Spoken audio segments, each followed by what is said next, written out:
said before, I don't think I understood what the push was all about.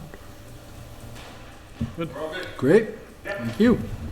Recording in progress. Good evening, everyone, and welcome to our Monday, September 11th, 2023 meeting of the Lunenburg Planning Board. This meeting is currently happening at City Hall, and you can also follow it on Zoom or on local public access. That's all. I always forget what I have to say. That covers it, right? Okay, great. It's live recorded. Yep. Oh, thank you. It's live. It is recorded. And you can always come down here, and that's wonderful. So we'll call this meeting to order and see if there's any public comment. I see we do have a member of the public out in the... It's an applicant. Okay. Well, they are members of the public, but Yeah, okay. Hearing none, we will move on to the first other item on our agenda. Request for modification to site plan a waiver for 5 Summer Street.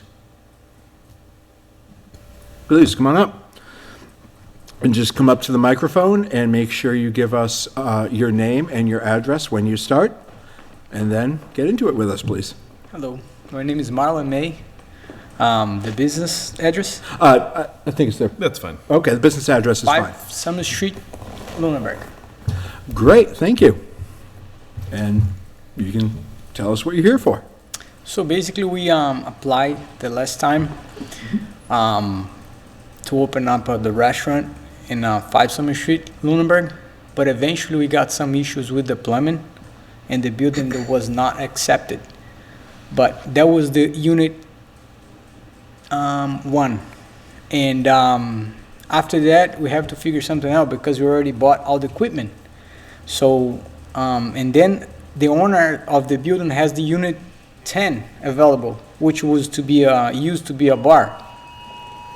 And I'll ask you to wait 1 second, because I bet. We're all getting flood warnings. For everyone out there in town, we are in fact on the 2nd floor of Town Hall, so come on down and stay dry.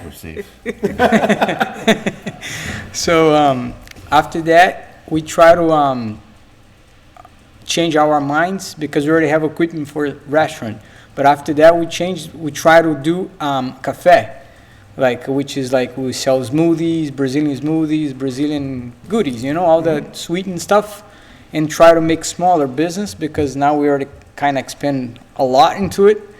And instead of just give up, we want to try to change it for this smaller place and try to make it work. That's basically what it is. Okay, so my understanding is the original unit you were looking at was not up to code, and your plan was kind of assumed it was going to be up to code. Yeah. But now you're looking to move into a different unit in the same building. Same building. And the unit is a smaller square footage, correct? And yes, and up to code. Okay, great. Now, Adam, what do we need to take into account here, and what kind of decision is needed from us? It's more just authorizing the waiver for the smaller square footage. The use is, although one had one type of menu and this has a separate type of menu, that's irrelevant because it's still a restaurant. The smaller square footage, you would take into account parking. They had enough parking to fit the seats for the larger square footage, so excuse me. Bless you. The smaller square footage you would infer, and in speaking with Mr. May, it sounds like they're going to have fewer seats. I think you mentioned about 15 or so. Yeah, around that. And there was somewhere closer to 25 or 30 in the other space. So that parking balances itself out. And the site had adequate parking previously, so the board would need to determine that the current site has adequate parking for the use, and then just issue the waiver for the Unit 10 instead of Unit 1. If that's what we want to do. If that's what you want Yes. to do. Great. Thank you. I just wanted to clarify what specifically we're looking at here. Any questions from the board that people might have? None for me. No, It all seemed pretty straightforward. I have one question. I just wanted to verify, is there dedicated parking per unit at this development? And would that matter for our purposes, would be the question for Adam. It wouldn't, because you're looking at the site as a whole. The Okay. one building is serviced by one parking lot. I think outside of, the landlord putting up signage specifying parking for this unit or that, it'd be sort of difficult, and I think more likely than anything, the landlord would potentially have agreements with tenants for parking in the rear for access to the loading doors and the, employee access, but the parking out front is pretty universally spread and accessible to the entire, business. Great. So my only question would be, does the landlord have any restrictions on which businesses can park where? No. Okay, great, thank you. No. I have a procedural question. Please. So this is a request for modification rather than a de minimis change.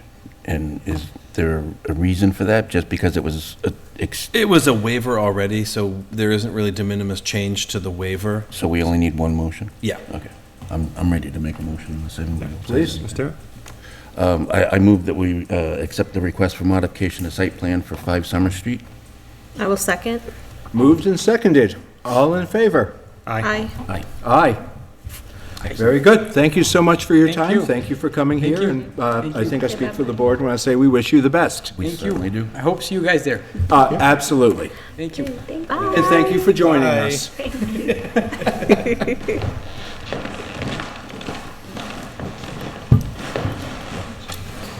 Great. Excuse me, that was 5 Summer Street.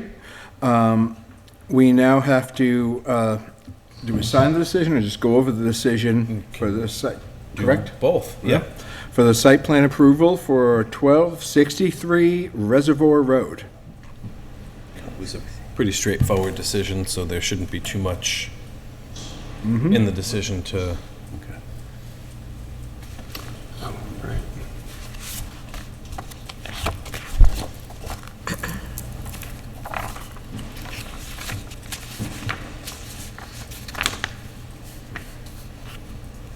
And this was covering the asphalt pile, correct? Correct. Great.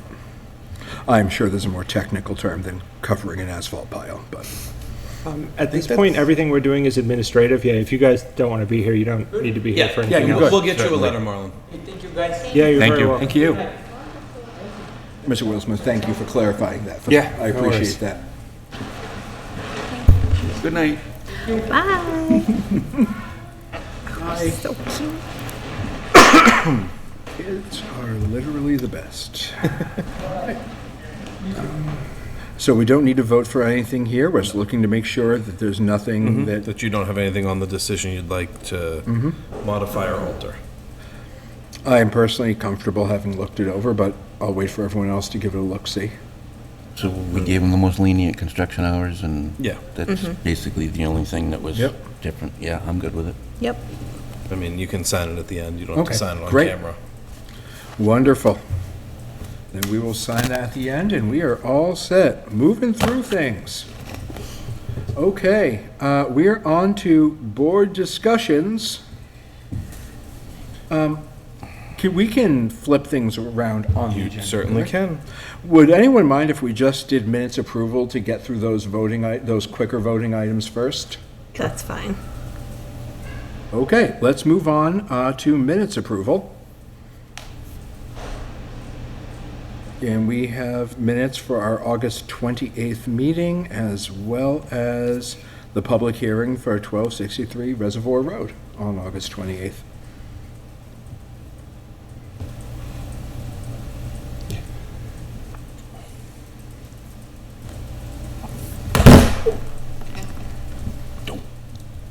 Maybe that's part of the reason technology doesn't like me. When you do that to it. Right. I mean, in fairness, that's a hinge. The technology's on the older side. Okay, right. I should be used to that. It's original technology. A hinge is not technically a simple machine. If anyone has a motion, I'll be happy to take it, but not looking to rush people in reviewing either. What's at this point? Motion to accept minutes? Approve minutes? Yeah, I even mentioned what they were for, so you can probably say the minutes as Oh, sure. mentioned, if that's easier. Motion to approve minutes for August 28th meeting? Do you also want to approve? Oh, they're two separate ones. Okay. Yes. And for the public hearing regarding 1236 Reservoir Road. 1263. Oh, mine's written 1236 on here. Mine says 63. Oh. Oh. I'll second, no matter the address. Moved and seconded. All in favor? Aye. Aye. Aye. Very good. That is out of the way. Thank you. It was just one more kind of quick voting thing, and that's kind of our short business for the night. Now on to board discussions. Master Plan Steering Committee. That meeting is coming up. Yeah, the first meeting is Monday, 6 PM in this room.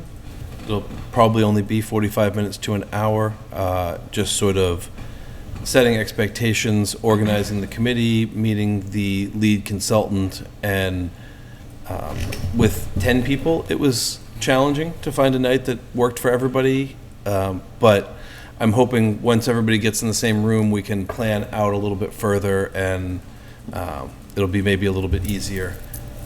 And really, it's just kicking things off, getting people to figure out who's going to run things, who wants to help run things, and getting some face time with the consultant. I think I've got 3 or 4 members who are scooting off to other meetings in the 7 o'clock hour, so. Do we know if the select board has chosen a representative? They have not. Okay. Their last meeting, they did discuss it. There is still a feeling on the select board that they need to have a senior member. I believe Mr. Franco and Mr. Jeffries are wrestling to not be it. Jesus. I think they're the two who have said, I'm still thinking about it, let me see how it fits, and I don't think they've quite decided yet. I watched the meeting as well, and I completely concur with Adam's rendition of it. Yeah. They are trying to figure out who's not going to be it. I will say, credit where credit's due, that I have spoken with some members of the select board, just in general, and they, what's nice is they do seem to understand the gravity of, and the importance of the master plan process, which is, frankly, Helpful. yeah, it's nice.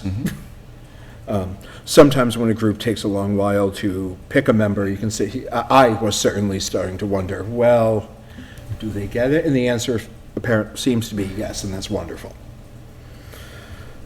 Great. Do we have anything else on master plan steering? No, that's it. Great. Well, Mr. Wismer, I look forward to adding another committee report. Yes. And next up would be solar bylaw. We've had versions of this in front of us. Adam today added, I think you said it was today. It correct? was today. Yeah, but Adam today added some, the last piece of language that would be needed. It's the file in our folders is solar energy systems _mod_draft_1. Solar energy systems mod draft 1. It adds part of a sentence to one of the other bylaws we already have to effectively say, when we say we don't allow large-scale ground-mounted solar, we're not counting solar canopies as defined in the other the full bylaw we've been reviewing. Sure. So it's taking the definition of large-scale solar, or large-scale ground-mounted solar installation in the solar bylaw and excluding parking lot canopies as defined in the 2 sections where solar canopies would be allowed by accessory use. so that even if they would fit the kilowatt hour definition, they would be excluded from the requirements of that bylaw because there's this other set of regulations and purposes that govern them. And this is all because our current bylaw is the one that would effectively prevent Correct. parking lot canopies. And this is the change that says, hey, but parking lot canopies are something else. I encourage you to read it on your own if you haven't, to agree with that assessment or not, but. And the reason I chose to do it within the definition is the definition governs the entire bylaw. And we've talked about this specific bylaw numerous times over the time that I've been employed here. It always generates a lot of sentiment on both sides. And I felt that altering the definition avoided getting into some of the meatier discussions in the bylaw to allow for quicker action on the canopy, which we've talked about wanting to be nimble to address in order to allow folks to potentially access the federal money. Right. I had a moment this weekend reading it where I feel like I had a missing the trees for the forest kind of moment. When it comes to like large scale ground mounted, like the ones just past Settlers Crossing. Yep. And I think when this was brought to us originally, the whole idea was like, what are we doing to make those less common as opposed to the like the canopy ones or rooftop ones.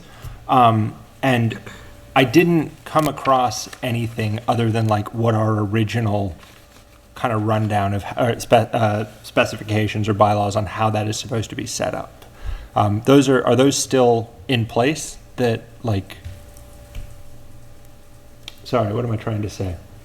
Have we done anything that makes that less appealing as opposed to like parking lot canopies or roof solar or other places that these?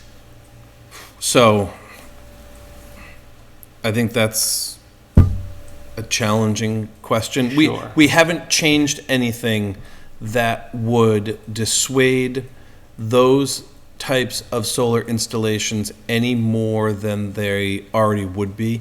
Sure. I think the 20-acre lot size becomes challenging. I think the 200-foot setback is challenging. Yeah.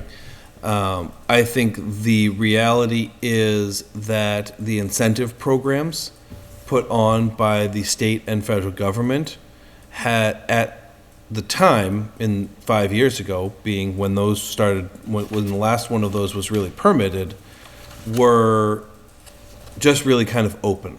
They just wanted solar on the ground. Gotcha. As they have started to expire and they've looked at reauthorizing, they being the legislatures, have incentivized less deforestation, and they've actually almost zeroed out credits based on deforestation of that nature. Okay. And are leaning more towards use of brownfields, redevelopment sites, rooftop, and I think that this proposed bylaw may disincentivize those in Lunenburg in some ways because we have several areas where these canopies could be installed that would potentially have a similar output Sure. as the deforestation. There is a marginally inflated cost for the infrastructure. The racking is more expensive. Sure. The footings are more expensive. But you're also not timbering. I know you often can sell the timber, but, you know, and you're also performing redevelopment. So you score on that incentive a little bit better. Yeah. Rooftop is generally incentivized by the Commonwealth because we can't prohibit it. There's no legal way to prohibit it. It's a protected use for all intents and purposes. The biggest hurdle is the structural integrity of the building to support solar. But most buildings, and going forward into stretch energy code, they're going to start requiring buildings, if they don't have solar, to be solar ready. Sure. And we are a stretch energy community, so we'll start to see a little bit more of that. Okay. Okay. So we don't necessarily need to disincentivize it because it's already more disincentivized from up higher. Yeah, and I wouldn't say we don't need to, Sure. or we wouldn't want to. I think the solar bylaw is a larger discussion that will take a longer period of time and has more intricacies to it. So in order to facilitate something that could be funded by money that is here for a finite period of time, Right. that was sort of my approach with this. Okay.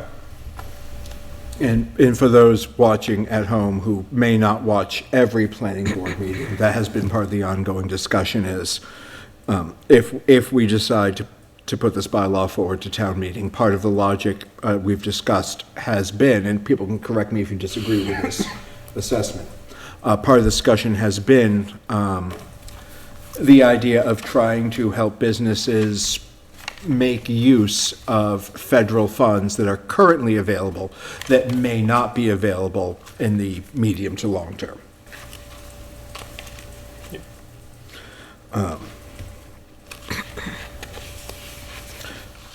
I sent several questions to Adam that got answered about screening and everything else and whys from hows for certain things that left me very satisfied with the answers, but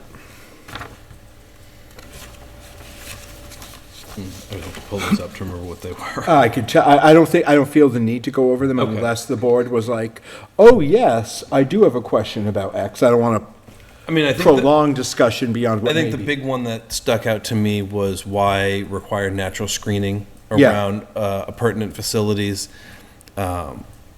Because a bunch of, and my feeling was a bunch of fences looks really junky and has a potential to require more maintenance. The natural screening softens it, it adds to stormwater management, and, you know, most of the commercial parcels that would be doing this aren't in the vicinity of residential homes, but also why not do something that has ancillary and tertiary benefits of stormwater management, additional oxygen, and gee, looks nice.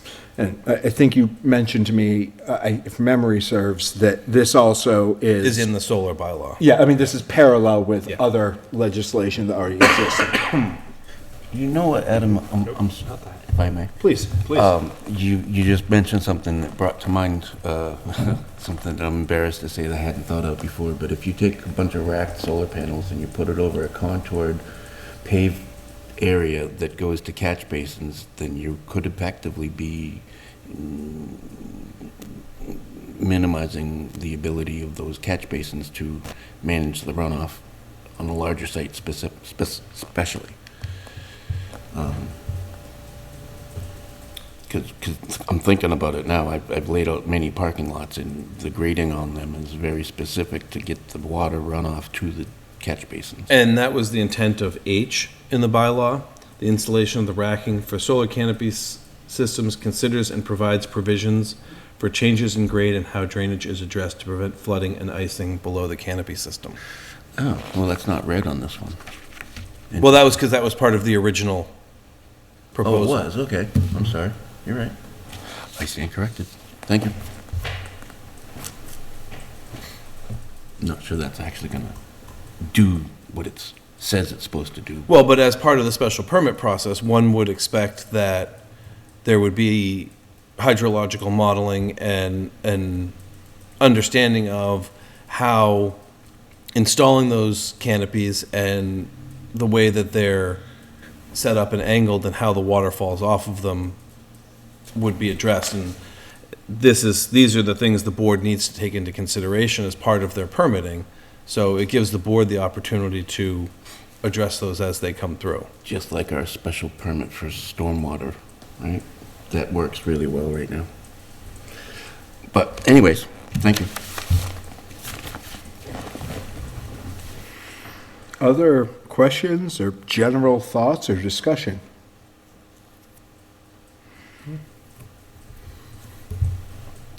No, I'm good. We had a conversation in our MRPC meeting last week. I guess Townsend is having an issue with disposal of some AT&T lines. I think was Townsend. Apparently there's this big controversy because these lines might have lead in them and it's going to go into the water system and it's a whole thing. So I just wanted to reread this and make sure. I remember when our speaker came in about it, she spoke about the disposal and, these solar lots being abandoned by people and nobody coming to get the equipment and, pulling the line. So I'm pleased that we have that in there because I think that was one of her main points when she came to speak to us. But that's it. Great. So, To follow on to that, I believe, is this going to be part of our current solar bylaw, which does require a bond, I think, in place to? It is not. It is separate. But our So solar bylaw does have a requirement. it does have for a that, requirement, and for the I'm- disposal of the panels after their life expectancy is passed. and I mean, we can mirror that language in here if you would like. I think it would just be like adding. Yeah, it would be adding I- an I that says decommissioning bond, and I can just pull the same language from. In conformance with Yeah. section blah, blah, blah. I would rather just pull that language and put it in there as its own and mirror it with the same, because I think what I wouldn't want to do is exclude this from that bylaw by purpose of definition and then reference back to that bylaw as, Not bad, yeah. Okay. so that's a Right. cut and paste that I can just grab and put in there, and it will be redundant and but it gives us that separation of the two that we're looking for in this instance. I am not familiar with that bond requirement. I guess my only question would be, and it wouldn't even turn me off if the answer is, like, whatever the answer is, but I'm trying to wrap my mind around it a little. Is that bond especially costly to the point that it could really change the economics of this being feasible for businesses? Now, that doesn't mean we shouldn't. I don't believe it would be considered it's like an insurance policy. Yeah, I was just trying to get an idea of what the, I think it depends, it depends on the cost. Yeah. But it's essentially what the demo cost of the project would be. And I think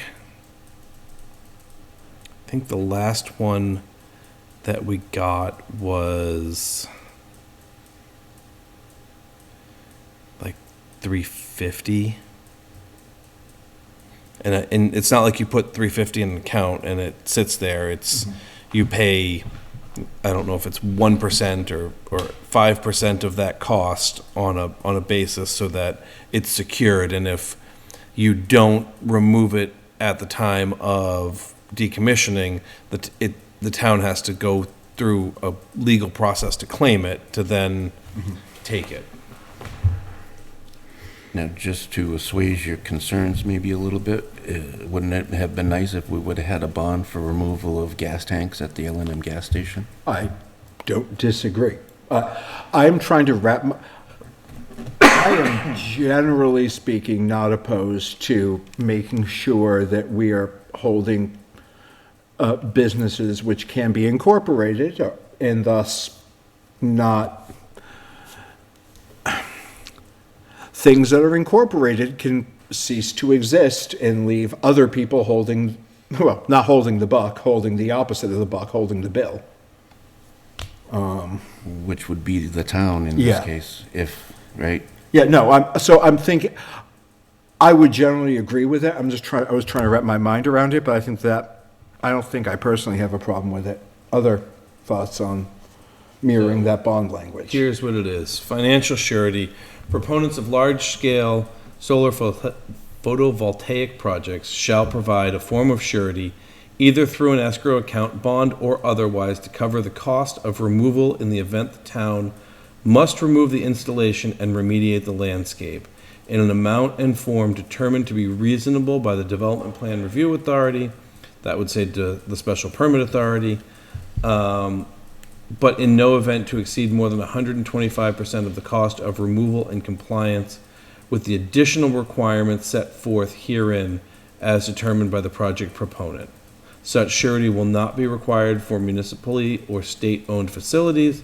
The project owner-operator shall submit a fully inclusive estimate of the costs associated with removal prepared by a qualified engineer. The amount shall include a mechanism for calculating increased removal cost due to inflation.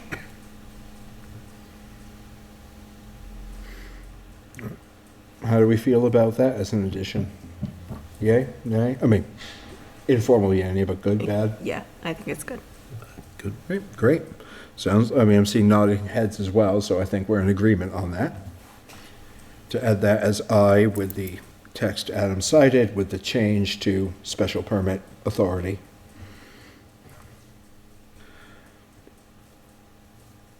Any other thoughts on this? So we're reviewing this with the idea of putting it forward on the, putting it on the warrant for town meeting. And so if we were to do that, what kind of motion would we need? A motion to prepare Okay. a warrant article. Well, we can actually solicit public comment at any time, correct? You certainly can. We're talking about putting something on the town, on the docket for town meeting, a bylaw change. There's been many opportunities to weigh in on this, but if there's any members of the public, there's none in the room with us, but if there's any online who want to weigh in on this, please do. I'm not seeing any action on the Zoom screen, but if that changes, please interrupt us. All right. So I'm sorry, you said what the motion was, and I already... It would just be to create a warrant article Okay. for the proposed changes to the solar bylaw and the addition of solar canopy. Before we do that, I might mention too, and I don't know if it's beyond the scope of the meeting tonight, but in past discussions, when we had mentioned revising the solar bylaw, one of the things that we didn't like about this past membership was that it is based on kilowatt rather than square footage, the large versus, and this has become, it's increasingly disadvantageous to do it because it's taking up less and less room to put on the same size.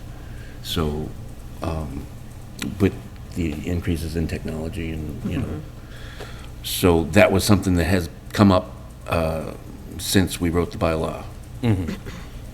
Just letting everybody know. I'm not sure anybody was aware of that. Do we have a kilowatt specification in this? No, we do not. Okay. Oh, so you're thinking about a change? He's to saying, solar. he's saying in We're gonna the change grander it. scheme of the solar bylaw. Okay. But we don't have, this is the first time, and it's probably not a good time to bring that up, but, I think it's a good time to bring it up so we're aware. yeah. It's not a time where action will necessarily be taken swiftly. Yeah. I think it makes sense for us to look at the solar bylaw in the bigger sense, but Okay. I would be very open to putting that on future agendas. I may not think to put that on future, I almost certainly won't think to put that on future agendas without a, hey, Matt, can we talk about this? But I'll be happy to put it on future agendas as well for a formal discussion, because I agree, we've been kind of pushing against that, and this is a good one-off, but might make sense to polish more otherwise. Okay, I would entertain a motion if we have one. Was it motion to prepare warrant for changes to the solar bylaw And for the creation of the canopy as a use. for the creation of the canopy as a use? I'll second. Moved and seconded. All in favor? Aye. Aye. Aye. Well, very good. Great, so that means this does end up at town meeting, correct? Well, Great. at least it gets submitted well- to the warrant for the select board to determine if they will put it on, I which didn't- I would expect they will. I did not realize that was an additional necessary step. They have the right to not put anything on they want that's not a citizen petition, but in past practice, they have not exercised that often. That is good to know. I'll have to watch the select board to see when it's going to be on their meeting, so I can be available if they have questions. Would the board mind, I think I'm allowed to anyway, because I'm a person, but would the board mind if the select board had questions at a meeting that I tried to field anything they might have? No, I think, and They will hold a hearing as well for Yeah. discussion of the warrant and comments on proposed articles, so. I mean, I don't feel the need to interrupt if, mostly I'm thinking about being there, if they're like, so why X, what's going on here? Well, they'll ask me, and I'll let you know when they do Okay. that. Thank you. so I will also mention, I don't know how often you watch select board meetings, but they recently added a thing at the beginning for board communications. Oh, okay. So if this group feels that they want to, or the chair on their own feels that they want to, then that can be brought up at a select board meeting. Right at the beginning, so you Yep. don't have to wait. I am personally of the opinion that I don't want to take up more of their time, knowing that they, I think understandably feel very busy. But I would also, if I can clear it in my schedule, like to be available. I'm not hearing opposition to that idea, so great. Okay. But I do have a question for Adam. When this goes on the bylaw, since it is an addition and a modification, are they going to be separate articles, or is it going to be one article? That's a great question. And then also, what about changes on the floor to zoning articles? Are they really just, I don't think Tim likes that, the moderator. I don't- Well, if they're within the scope of the proposed article. So we're So, changing something and adding something. I don't- and when it'll probably be 2 articles. And it will be solar canopy first, and then the modification to the definition second. And I will only submit the language of modifying the definition. So the scope of the article will be the definition of large-scale solar. And the entirety of the additional. Correct, the additional will be its own standalone. To add accessory uses in commercial zone and office park industrial to be defined as, with the language there. And then to modify the definition of large-scale solar in, I don't remember what, off the top of my head, which section it is, because we've juggled it around. And then just the language of that definition. Sure. And that will avoid any opening up of the entire solar bylaw for discussion, because it's only the definition that would be Exactly, up for discussion. yes. And that was mostly for the edification of the new members and new people in town, I guess, because town meeting is a special Own animal. animal. Special animal of its own, yep. Thank you for bringing that up, Mr. Allison. I appreciate it, and I also appreciate the reminder, and probably for me, even still, straight-up education on the process. Because I would not have thought this is 2, but that makes sense. And can we request that the solar park and canopy go first? Yeah, I mean, I can ask for anything. I always number my articles 1 through whatever, but it hasn't worked yet. But normally they're pretty helpful if I ask them to put one before another.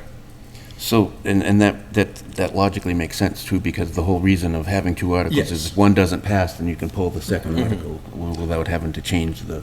Yeah, I don't want to put the town in a position where they feel like they have to vote on Right. the definition first, and that's kind of weird. Yeah, why are we changing this? We don't have this other thing. And then yeah, great.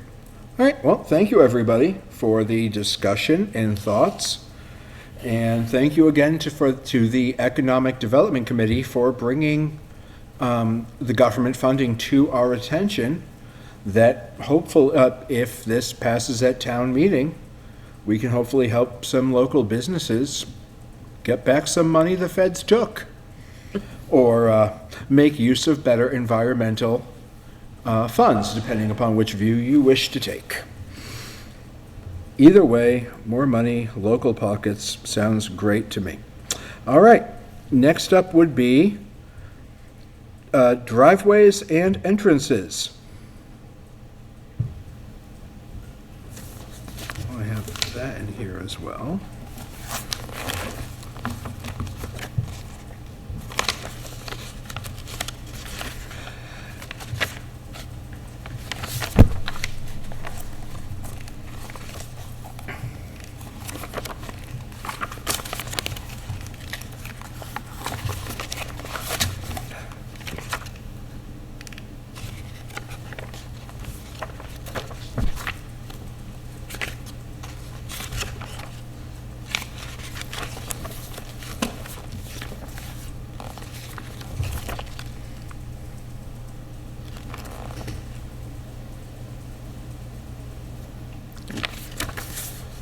So,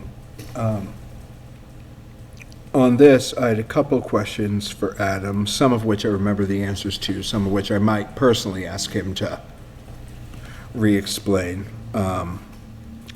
In section B4, where access to structures or uses provided by the driveway is substantially different from that which would be provided through the required lot frontages, et cetera, I basically asked Adam, is this the language that makes sure we're effectively not turning unbuildable lots into buildable lots?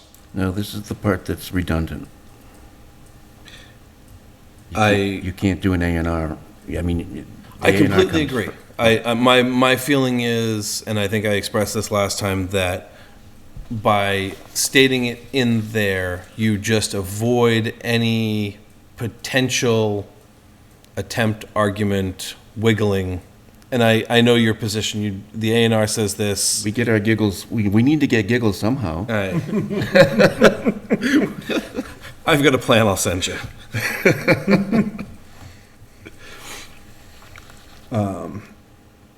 Another question I had is on the max number of lots for residential. We have put that at 4 and for commercial at 6. I was wondering, and I don't really know the answer, is 4 the right number? Should it be 6 for residential? Is it better to further concentrate that traffic so we have fewer points of access to the public roads? And the kind of the thing that triggered this for me is I was thinking of my brother's property in Pennsylvania that happens to be on a public or on a common driveway to a busy public road. And I was like, I feel like there's more there. I feel like there's 6 lots. So would 4 or 6 be better? I don't know. Because I feel like the traffic on that, the amount of cars on that road is reasonable.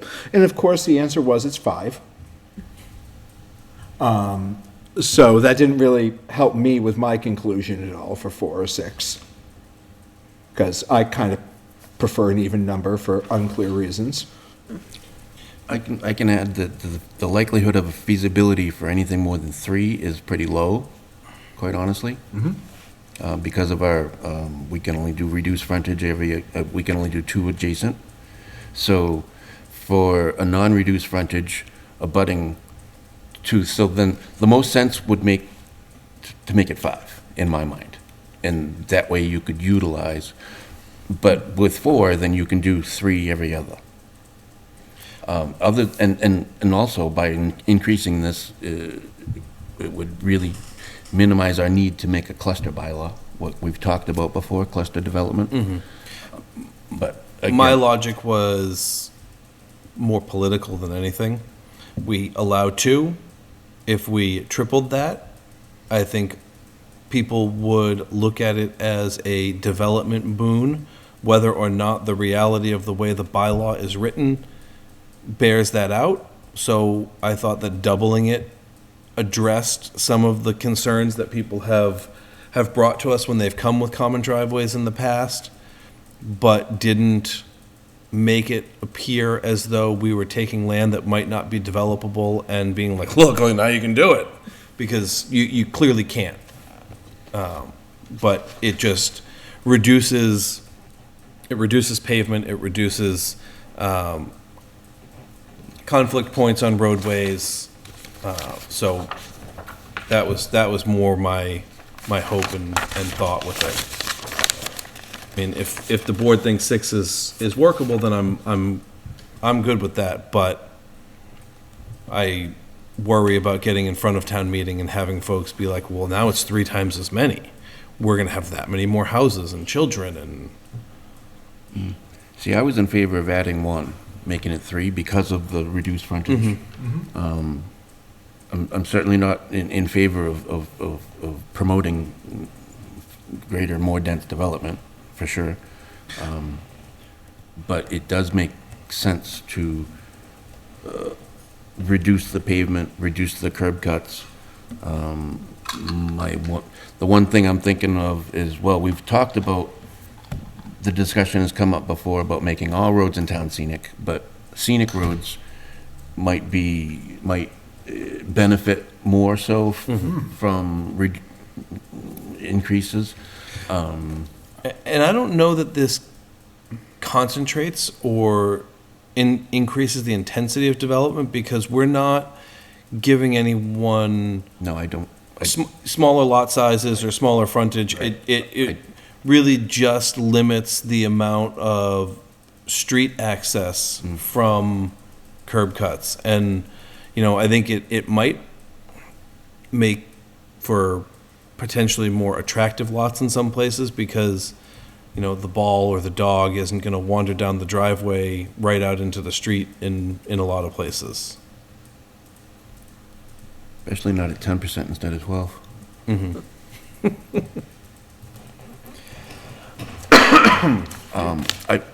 ahead. Oh, no, I was going to ask if we have broader thoughts on number, one way or another, if we want to try to hammer out what we think is best, but we can come back to that after other discussion, like get all of our thoughts out there.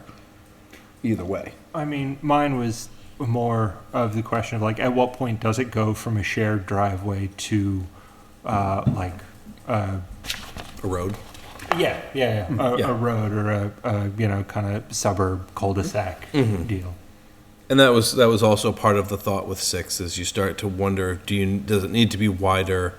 Do you need bigger shoulders? Is there going to be more turnoffs? Look at the lane.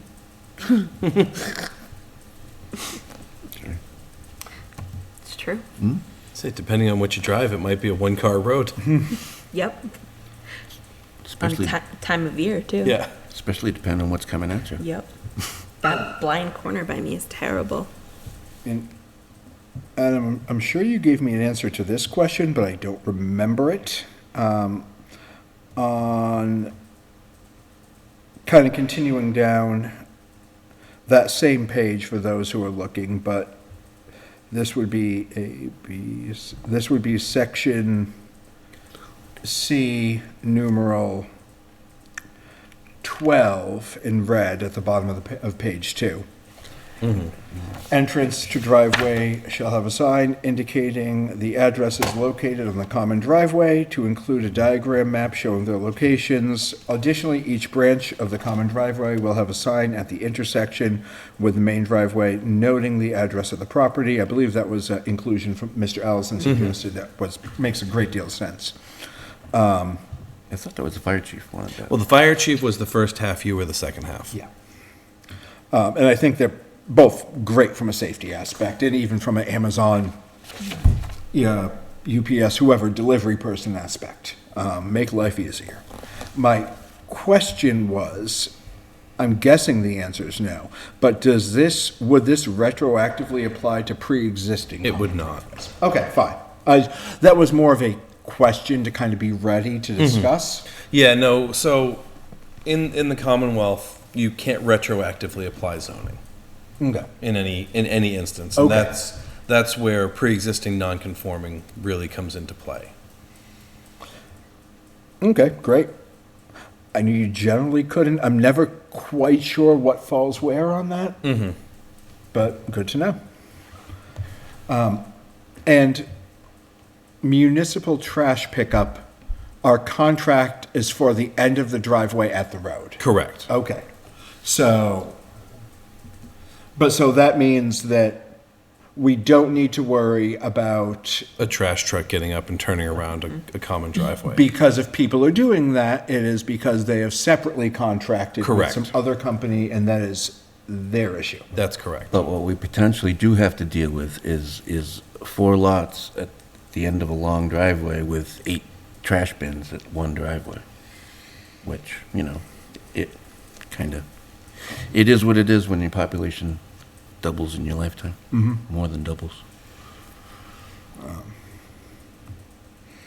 But we'd have that, we would instead have 4 driveways with 8 Trash bins at the end of them. total. Yeah. Maybe we'll get a reduction in our trash bill because they're saving gas. Given That's how it works, right? Given the call I had where they informed me that my bin was greater than 2 inches from the road, therefore they wouldn't be picking it up. 2 inches? That I had some choice words. They were not inappropriate, but they were on the firmer side. It involved the phrase, if you want to pay for reworking the earth in the front of my yard so that is physically possible, I will hear you out. But at this time, my bins would fall in the road if they were 2 inches. Maybe 18 isn't inappropriate. And funny enough, they start picking up my trash eventually, so there we go. I thought maybe French biscuit was involved. Probably. French biscuit hamburglar is important to have replaced curse words. All right. Other questions, thoughts on this? I kind of shared mine. We've gone over most of the things I had. The only other thing I had was kind of a failure to be able to imagine what the commercial version of this looks like. Do we have any examples of what a 6-business shared driveway looks like? Industrial park. It could be industrial parky. It could be 2, 3, 4 retail that line up along a road. Okay. And they access through a single parcel at an intersection or at a traffic signal. I mean, I would say Hannaford, but that's one parcel. But if someone were to purchase the lot to the north of Hannaford, but behind Mass Ave Motors, which is also commercial on the corner of Chase Road, next to Pope Road, there's not a real clean way to access that and to have to deal with DOT and get an access permit without probably reconfiguring the entire intersection of Chase Road. Sure. So if they coordinated with Brixmor, who owns the Hannaford Walmart Plaza, to share their driveway and have a cross connection, there's the potential there could be an additional development there that maybe has a delta right in out that DOT would allow, but has more substantial and adequate access through the lights for truck traffic, the bulk of traffic, movements to the east, that kind of thing. Okay. What about the contractor condo development That's multiple buildings on a single lot. were they not looking at They have selling off they A&R'd off the office building on the east side of the lot, but that has frontage on Mass Ave. Okay. So they had envisioned a cross connection between the two. So I guess, that could also be an example of it. That would be 2 sharing a common driveway that loops. So I'm thinking about your Brixmor example there. Doesn't the driveway have to be on the property at the frontage?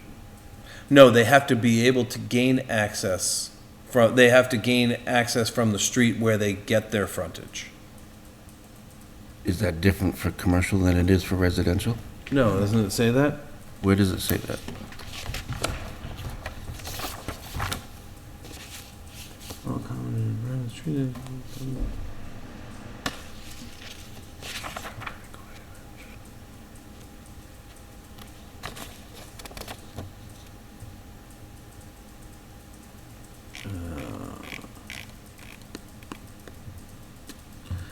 Common driveway will not be used to provide frontage. Common driveway will be constructed in accordance with required access.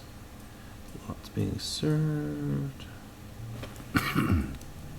Where the access to the structure or uses provided by the driveway is substantially different. Specifically, each lot will have the required amount of frontage located on the street which connects to the common driveway. That B5, okay. Yes. So if you had, I'm gonna just use names because it's easy, and I don't know that there's any scenario where this would work, but, well, let's use Lonnie's because they're never gonna build over there. Because can't. it's now APR. APR, yep. And let's say they didn't go APR and they created, Pierce's Tree Farm. or, yeah, what, They I was didn't. trying to use one that you couldn't do Okay. it on. Okay, So good, you good. were using Lonnie's, they're on the corner of Northfield and Chase. They chop it up, and there's 2 lots on Chase that back up and touch 2 lots on Northfield.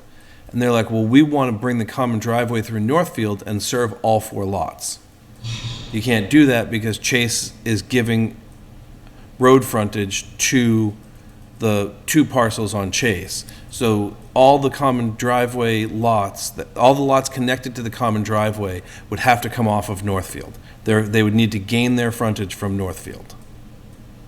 Right, but I'm looking for these unintended consequences. So, right now, residential, we don't even have commercial common driveway standards, do we? Correct. So, right now, currently, the only thing that is allowed common driveway is residential. So, not only are we opening it up to commercial, but we're also not requiring the driveway to be along the frontage of the parcel. Correct? Could you explain driveway along the frontage of the parcel? Could you explain to me what you mean by that? Because I don't think I fully follow. Well, our bylaw that nobody seems to care about sometimes says that the common driveway must split the lot line. And this bylaw We're eliminating that gets with rid this of that bylaw. requirement. Right. And we're requiring the lots to gain frontage from the road that the common driveway connects to. So this is opening it up for areas that have illusory frontage, right?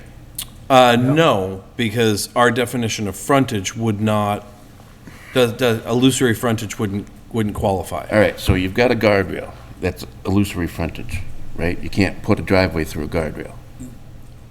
That is not strictly true. That came up on Lancaster Ave when the guy up on the hill wanted a common driveway. I think he wanted to subdivide it. Well, no, you mean the gentleman who sued many years ago when Mike Savageau was here and ultimately got the driveway that snakes up the hill? Oh, well, that one wanted to get a second house, I think. He did, but his issue was not illusory frontage, it was no frontage. Oh. He only had frontage for a singular lot. He was proposing a second lot that had no frontage. Okay, so basically, if you're taking, so this is allowing somebody to come in and buy one chunk of land and utilize the driveway on an existing parcel that's got nothing to do with this new land that's purchased, and allows them to do 4 or 6 potentially new lots that access through the existing driveway?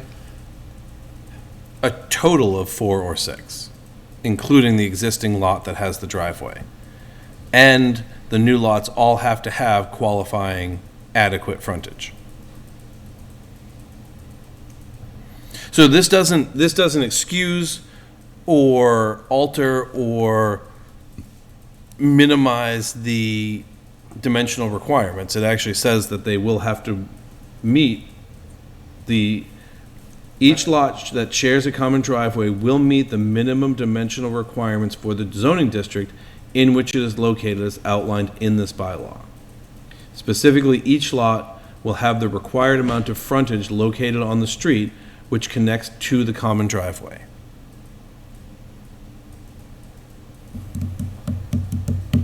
Yeah, well, this is definitely gonna open up some infeasible development. And I'm not entirely sure I like that, but Could you walk me through that? Because so far I've been fairly comfy with the fact this shouldn't open up extra development, because in the end, you could just build a regular driveway on your own frontage regardless. there's a lot of places in town, the DOT was one of them, that aren't gonna allow you some curb cuts. This is going to be able to sidestep that, which is not necessarily a bad thing for the landowner. I don't know that it would necessarily be that DOT would prohibit the curb cut. I think there would be some additional things that need to be done in order to gain the access permit. Whether it's directional driveways that only permit right in, right out, whether it's reconfiguration of the intersection, and, based on the size of that parcel, that could be fairly attractive for someone, even having to do that mitigation as part of whatever MIPA or other filing they would have to do. And I'm not saying that there isn't other instances where there are other challenges. My intent and what I thought I was doing through that was not giving someone abilities to build on something they can't currently build on. Which seems to be true, but I just want to make, I'm trying to find a loophole. And I appreciate that. I just, To my way of thinking, I've chewed this over a lot, because I don't think there's any secret that I believe we need to and should, because that's even the law, follow the law and requirements when approving things. But that doesn't mean I always like it. And I'm not a big fan of more development. Is going to happen, so I think it's important that we do it smartly. But if I could wave a magic wand and be like, and the world's going to stay exactly the way it is for the rest of my life, I might wave that pretty quick for many areas. That said, as I've thought through this, I can envision scenarios where what we're proposing could make some lots not buildable that weren't buildable. But I can envision scenarios where lots could become more appealingly buildable than they would be. Because if there's a particularly difficult access that is legal but challenging, it might be easier to gain access through another lot with a shared driveway. But then I think about that, and for me, I don't know that changes much, because Lunenburg's going to get built. I mean, barring radical changes to our laws, but people want land. We're close enough to Boston that we're now getting eaten up. So to my way of thinking, I don't know that it prevents it. It might make some things more appealing in the shorter term than they would have been. But the exchange for that is we're getting it done in a much safer way. I also think the exchange it's a special permit, so. Oh, that's a very fair point. In the instance where something comes in that the board feels has illusory frontage or is maybe not developable without the common driveway, you have the opportunity to challenge that and to make a determination on whether that's realistic. Okay, sure. So, And I would also add, we're discussing the commercial property for that in particular right now. It sounds, or is your concern equally so for residential? well, I guess it's kind of vague. It says residential and commercial. I mean, is that residential zoning or is that residential use? Yes.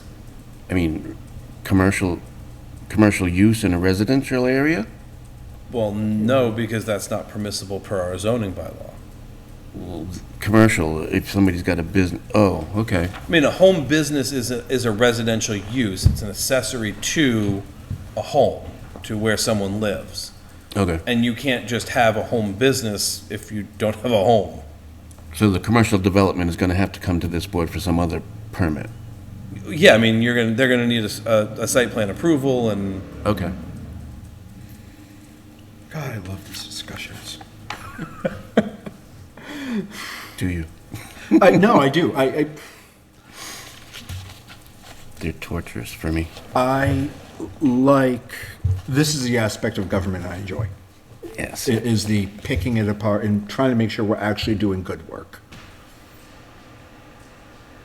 My wife also thinks I'm a masochist, so. Wait till something comes back and bites you. The unintended consequences. why are you showing me two They- pictures? they- That are the same.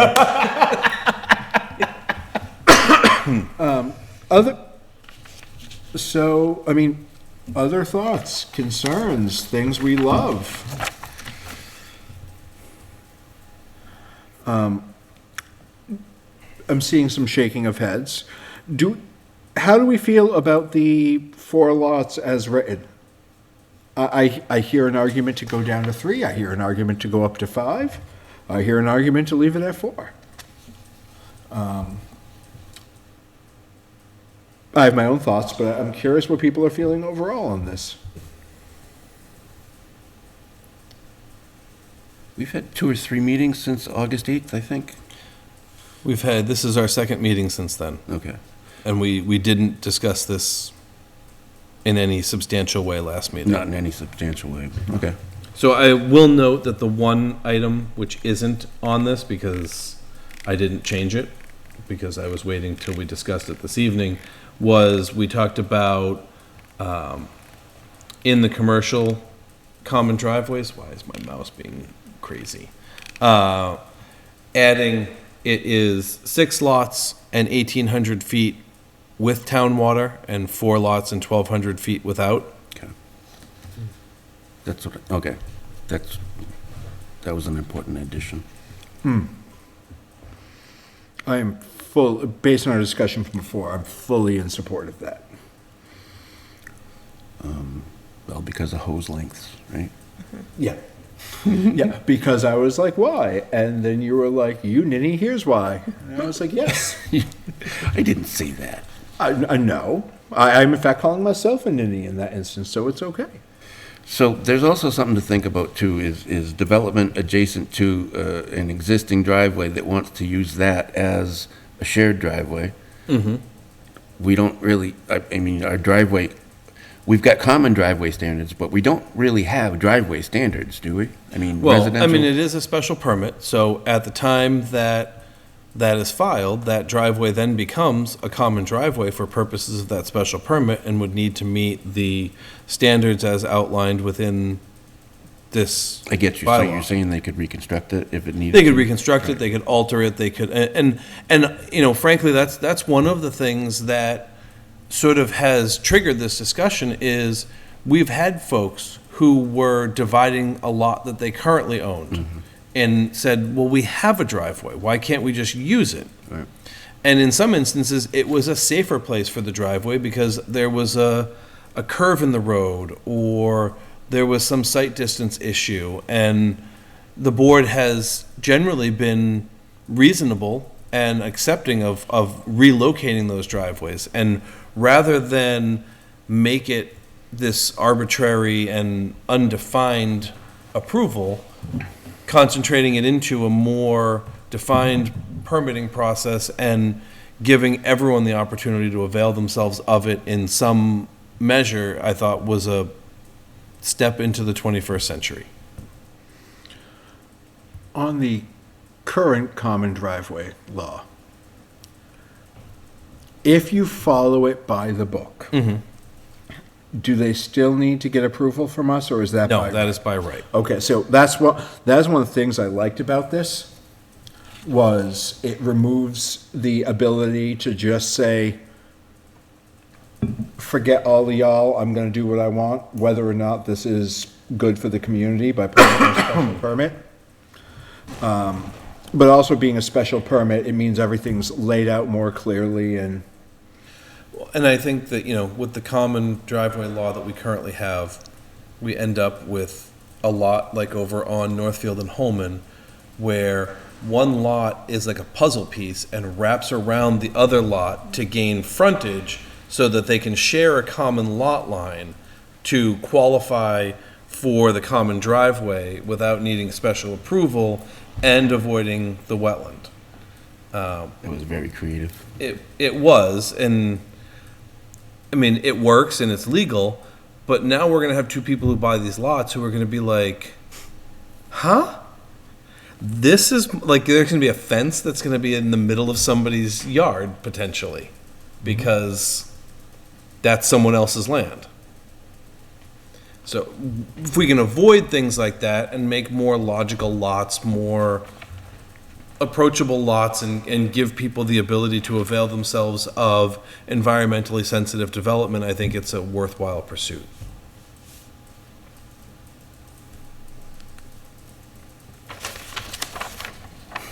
So, getting back to the existing driveway, I mean, so, a lot of driveways, I mean, the stormwater runoff calculations that they're supposed to do, sometimes they need to have more than 2% within 75 feet of the street to get to a point that allows them not to discharge directly into the road.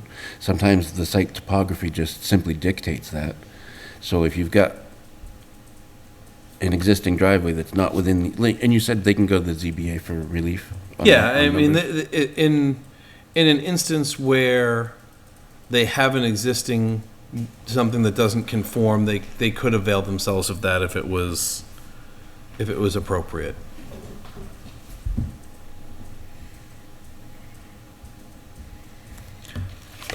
what are we thinking for number of lots for residential?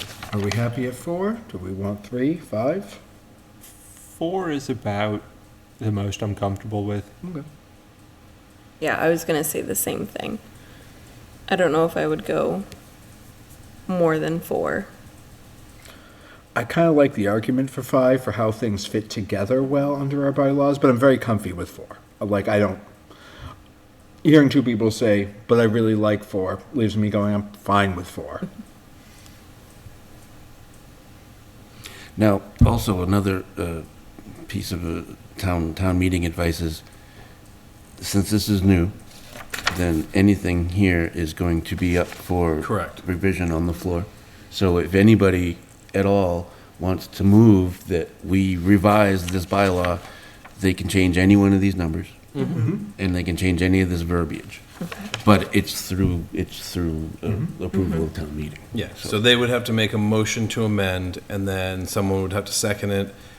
Town meeting would have to vote, is it 3/4 to amend a zoning bylaw? Is it the same I think it's the same quantum as the vote. It would make for it. sense that it would be And then, so they would need to get support of that 2/3. 2/3, I'm sorry, of town meeting in order to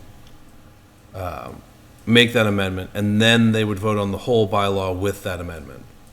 Which is very annoying to be at a town meeting with pages of bylaw and somebody, well, I want to change this number, and then I want to change. It is always better to hash it out at these meetings before the town meeting, to anybody that's listening. And we will have a public hearing and for there's- these bylaws It's going to be in advertised. October. Yep. And then everybody's going to get the warrant, so people, and I'm pretty sure the warrant's going to have a link to this, probably. Is it enough pages to get? I don't know. I don't get to make that call. That's a call that the select board and the town manager make. So anyways, just if we have anything that's egregious to most people, then it will come up. And speaking of the public, we do have some members of the public in the Zoom chat. So if this is a topic you wish to speak on to us, please signal through Zoom to Mr. Bernie, and he will let me know, You scared someone off because they dropped right out. right?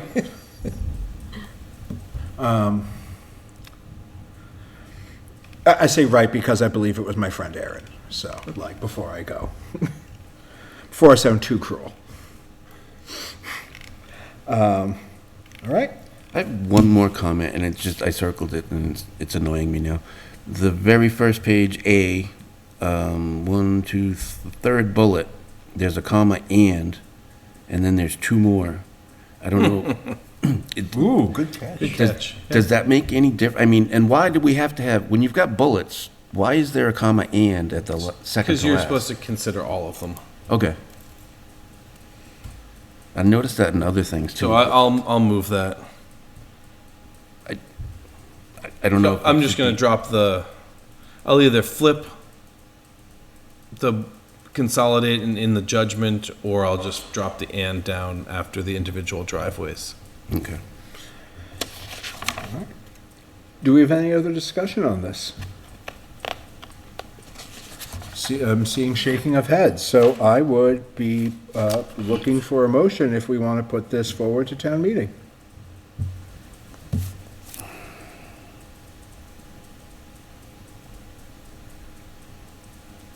What's the verbiage for that? The same as last time, I say, because I too have forgotten it. You could even say so moved. So moved. Second. And that works for? Yeah. Great. Okay. Moved and seconded. All in favor? Aye. Aye. Okay. That is 4 ayes. We need glasses, apparently. Because of the 4 ayes comment, not because got it. we're, okay. I just realized it's one of those things that I'm like, that could be read as like criticizing our own decision, and that would be poor. Great. Thank you, everybody, and dear town, look forward to hearing from you on this. Hope you love it. But if you hate it, still looking forward to hearing from you on it. Okay. Going back to my, the final thing in board discussions would be aquifer protection bylaw. And there we go, calling up my notes on it. I did email the board, saying it as much for the edification of the public. You know what emails you received. Personally, looking ahead to what our spring might look like, or what our winter and spring might look like, if we could come to an agreement on this without railroading it, I would personally, I think that could be of benefit to us. If we think that we can get it to a point that we could put forward for fall town meeting, knowing that there's going to be more on our plate coming up. But please don't read that as me saying, I think we have to pass this tonight. But if we can get there, I do think it would be good for us if this is something we decide we really want to run with.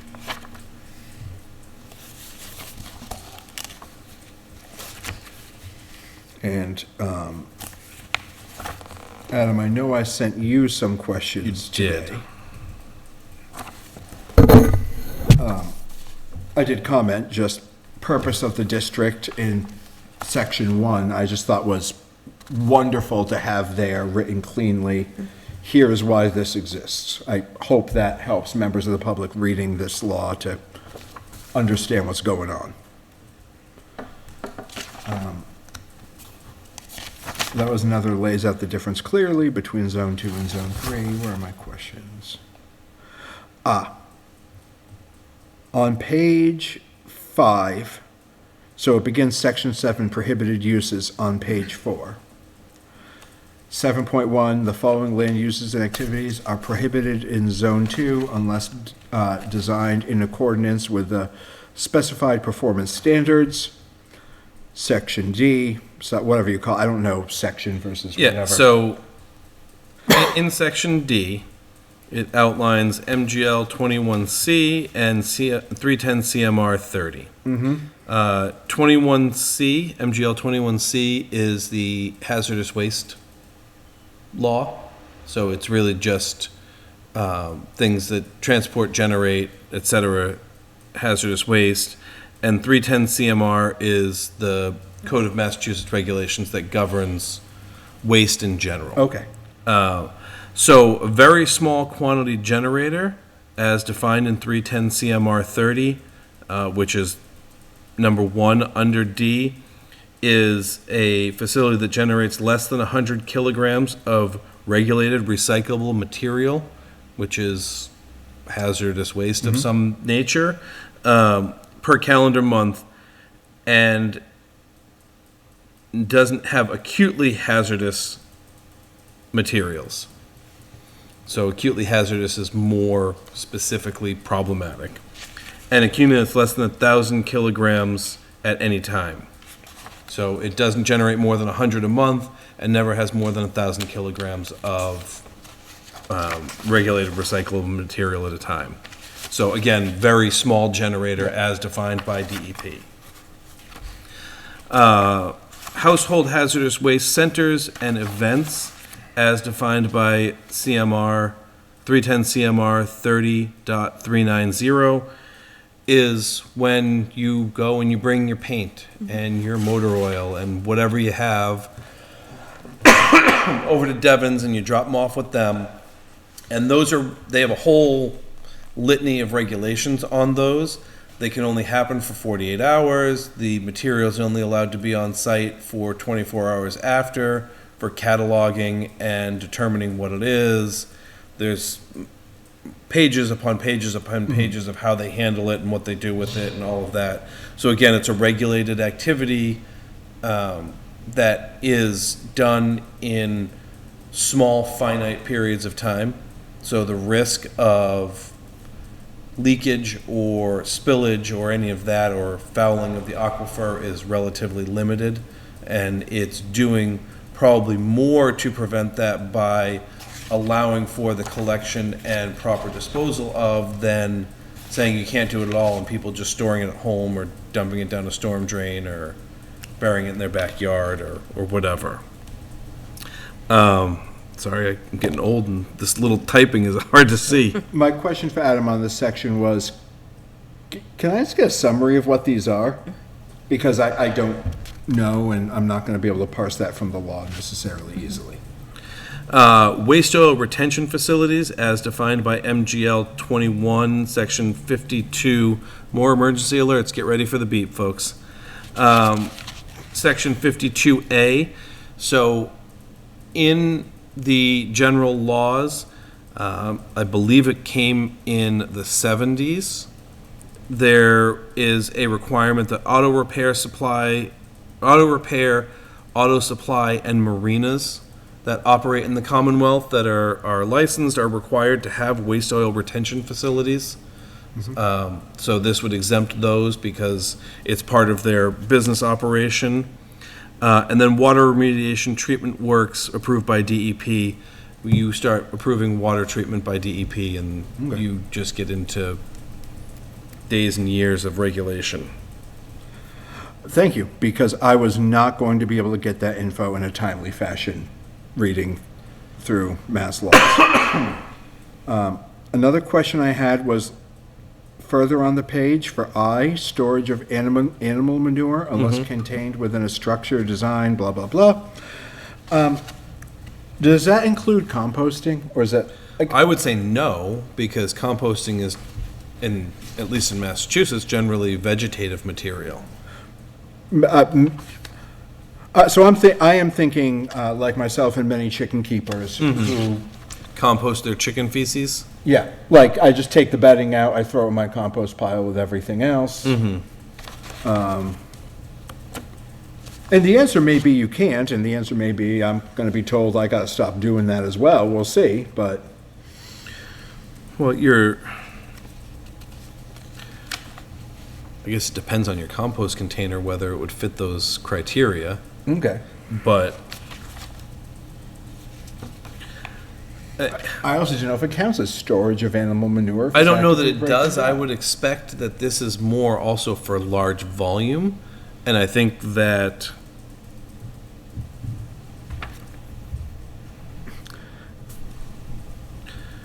I mean, I can look into that and get you an answer. But this is in the current law anyway, this is not a change. Correct. Okay, then I care less, truthfully, that's fine. If it's not a change from what's already there. And I think, you mentioned under J, matching the language for de-icing by the storage of commercial fertilizers, unless storage is within a structure designed to prevent generation and escape of contaminated runoff or leachate. And you should we add unless stored in household quantities, for folks who happen to go and buy a bag of fertilizer and throw it in their backyard and forget about it for a couple of months. I think that's a reasonable amendment. Yeah, I would personally like to see that, just to bring, if we're saying you can have a household quantity of salt in de-icing, I feel like it's reasonable to say you don't need specialized storage to keep a bag of fertilizer from Albuchon's in your, or wherever, in your shed. Well, now we know where Mr. Brenner shops.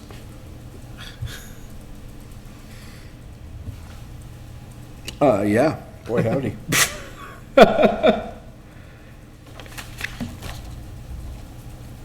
And my other question was section 8.2 at the bottom of page 6. My broad question basically saying, does this effectively say that zone 3 is just like zone 2, but it needs site plan approval instead of special permit? It even rolls it back a little bit further than that. It broadens what's permitted because the prohibited activities in most instances are related to zone 2, and the 15% impervious is rolled back in zone 3 because that's not currently a special permit activity, and it's not something that necessarily needs to be related or regulated, but it does add in special permit for uses within, that are permitted within zone 3, so the board has the ability to review and comment. I did speak to the superintendent of the water district, and he said he's comfortable with the way this reads. He likes that there is some oversight in zone 3, but it's not pushing folks into a very narrow category of what they can do, because the water district itself feels that the regulation in zone 3 isn't necessary per DEP and their desires. All right, those are the questions I sent Adam. He did have one request, he being Mr. McNamara from the Water District, in the special permit procedures, and in one or two other places, we talk about notification of groups, and he asked the Water District be included in that, and I don't think that's an unreasonable request, because it at least keeps them aware of what's happening within the area. I personally support that. I think it depends on where that's added, So in special permit procedures, what page? page 7, the special permit granting authority under this bylaw shall be the planning board. A special permit shall be granted if the SPGA determines in conjunction, or, maybe in conjunction isn't the right word, because you're with advisement of, may be better. The building commissioner, conservation commission, Department of Public Works, and the Board of Health, he would like to be added in to the water district there. I'm losing you. Are we not a draft 2 anymore? Are we draft 3? Yes, we are on draft 3. Okay, I lost my screen, sorry. Do you want draft 3? If I could, please, thank you. Thank you.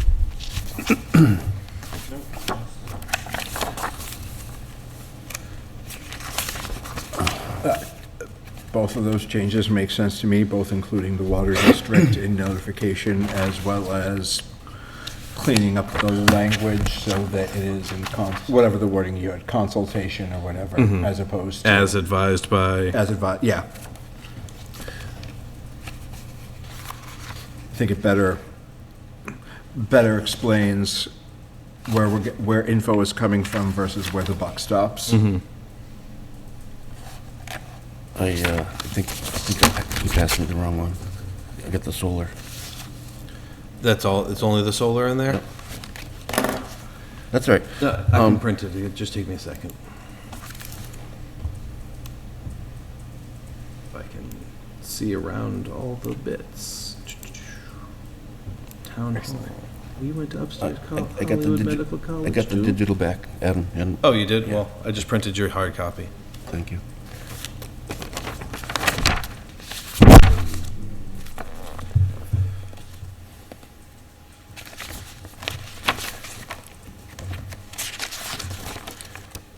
Guess we'll see if it prints. While we're waiting for things to print and Mr. Allison to be able to kind of review that section some, I don't remember if I mentioned this at last meeting, but when I sat down with Adam I think it was maybe 2 meetings ago, or maybe like before last meeting, when I was talking to Adam, we talked about that he and I may co-present at town meeting for anything we do put forward, so that we have, while Adam is also a resident of the town, he is also a town employee, and I think for some people that changes perception of what's said. So having both of us as a resident to be like, here's your overview, and Adam to be like, but here's how it actually works, might help members of the public better understand where we're coming from. If other members of the board are like, but I really wanted to talk about this, please say so. I'm not looking to be exclusionary on any of that. In the past, no member of the board, myself included, has expressed any real desire to present to town meeting.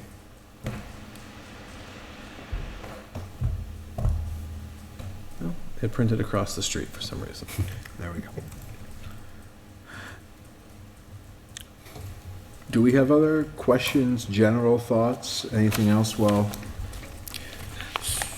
I do have one more minor amendment that, in reading through Mr. Brenner's comments, I think will make sense.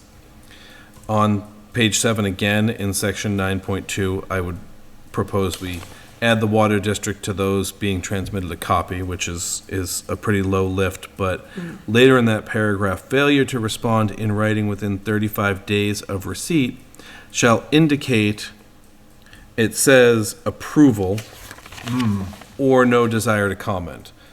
None of those folks are approving anything, so I'm suggesting that we remove approval and just have it read, shall indicate no desire to comment. Because the planning board could approve whatever, and the Conservation Commission could say, well, we haven't given a notice of intent, we haven't heard their notice of intent yet, and so we have these comments, but we haven't approved anything, or we're in the process of it, so we don't have any comments, but they're working with us. And just, it just, I think, clarifies.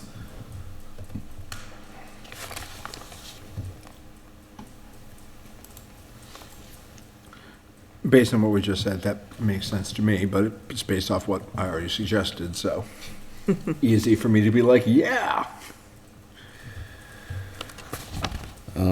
I'm still of the opinion that this is not ready, but I will give some comments. Well, first and foremost, I mean, basically, last town meeting, we tried to pass a new map, and it got blown out by a group of people. And basically, this is doing the same thing. This is still trying to pass that map through establishment and delineation of water supply protection district. That's exactly what got voted down last time. Correct. I think I'd like to put a finer point on that. I agree that we did try to amend the map. There were some other modifications and additions to the existing bylaw that went along with that. Are you sure? Yes. Okay. That were recommended by DEP and the hydrogeologist that the water district works with, that specifically went to the Zone 1 and the regulation within the Zone 1. And my takeaway, and again, I could be absolutely incorrect, it wouldn't be the first time, was that the objection was to the regulation of Zone 1, specifically the portion of the Zone 1 that overlaid the privately owned and maintained lake. And where this bylaw eliminates and removes Zone 1 from the regulation, my feeling, my hope, my intent is that that would eliminate some of that tension, because we're not trying to dictate from a zoning perspective from the town regulating use of those waters through zoning. Good enough. Just wanted to mention it. No, and that was a consideration in thinking about this. And one of my thoughts on it as well, a similar vein, was I think the last one, there were some changes, it changed the map. I feel like the changes we're doing here are frankly more landowner-friendly in many ways without sacrificing environmental protection. Yeah. And I think that is an easier pill to swallow for many, understandably so, an easier pill to swallow for many people than just saying, here's the stuff you can't do.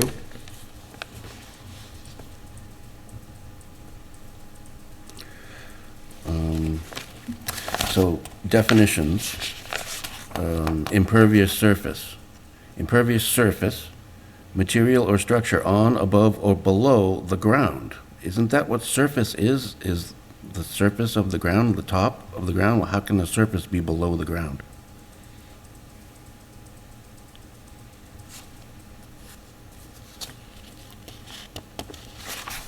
I mean, I guess if you tried to build an underground house, that would be an impervious surface. If Not on the you surface, though. have, like, in a landfill, you've got like your clay layer and your plastic layer under, that's an impervious surface underneath the landfill. Yep.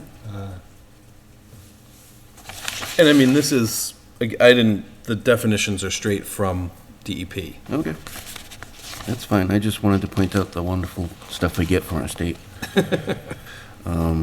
Very small, you've already talked about that. That is actually a technical term. It is, which is hilarious, unlike a Hilarious. small flock, which how long did we go back and forth over half that? hour. Oh, I'm sorry, what term is this here? Very small generator.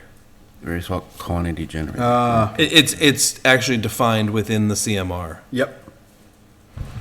So 5.1, it says that any application for a special permit for this purpose, district boundaries, shall be accompanied by adequate documentation as determined by who? Adequate. The adequacy of the documentation that's provided? Well, that's a district boundary dispute. So I would guess it would, So that puts things even further up in the air if it's already a dispute. I would say that would be governed by our rules for site plan and special permit. And then I have a note for myself, see section 9.1. And I'm looking at my old copy too, I'm sorry. So if any of that stuff has changed, please let me know. No, I mean, that's, Stupid thing. 9.1. Yeah, so 9.1 is probably where the water supply wanted to be, where the water district wanted to be added, 9.1? yes, 9.1 and 9.2. So you've already said something about approval not being them, but shall be granted in conjunction with the Building Commissioner, Conservation Commission, Department of Public Works, and Board of Health? With the advisement of. With the advisement, is that the? That's the That's, as advised by. Okay. that is the phrase that Adam suggested tonight. I don't think that's in Correct. any of ours. It's not in anybody's, that was something that I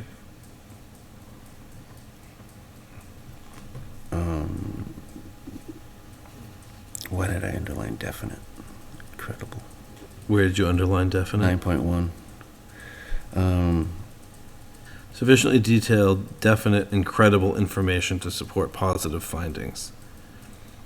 I'm going to infer that you're questioning how one defines and determines definite. Possibly.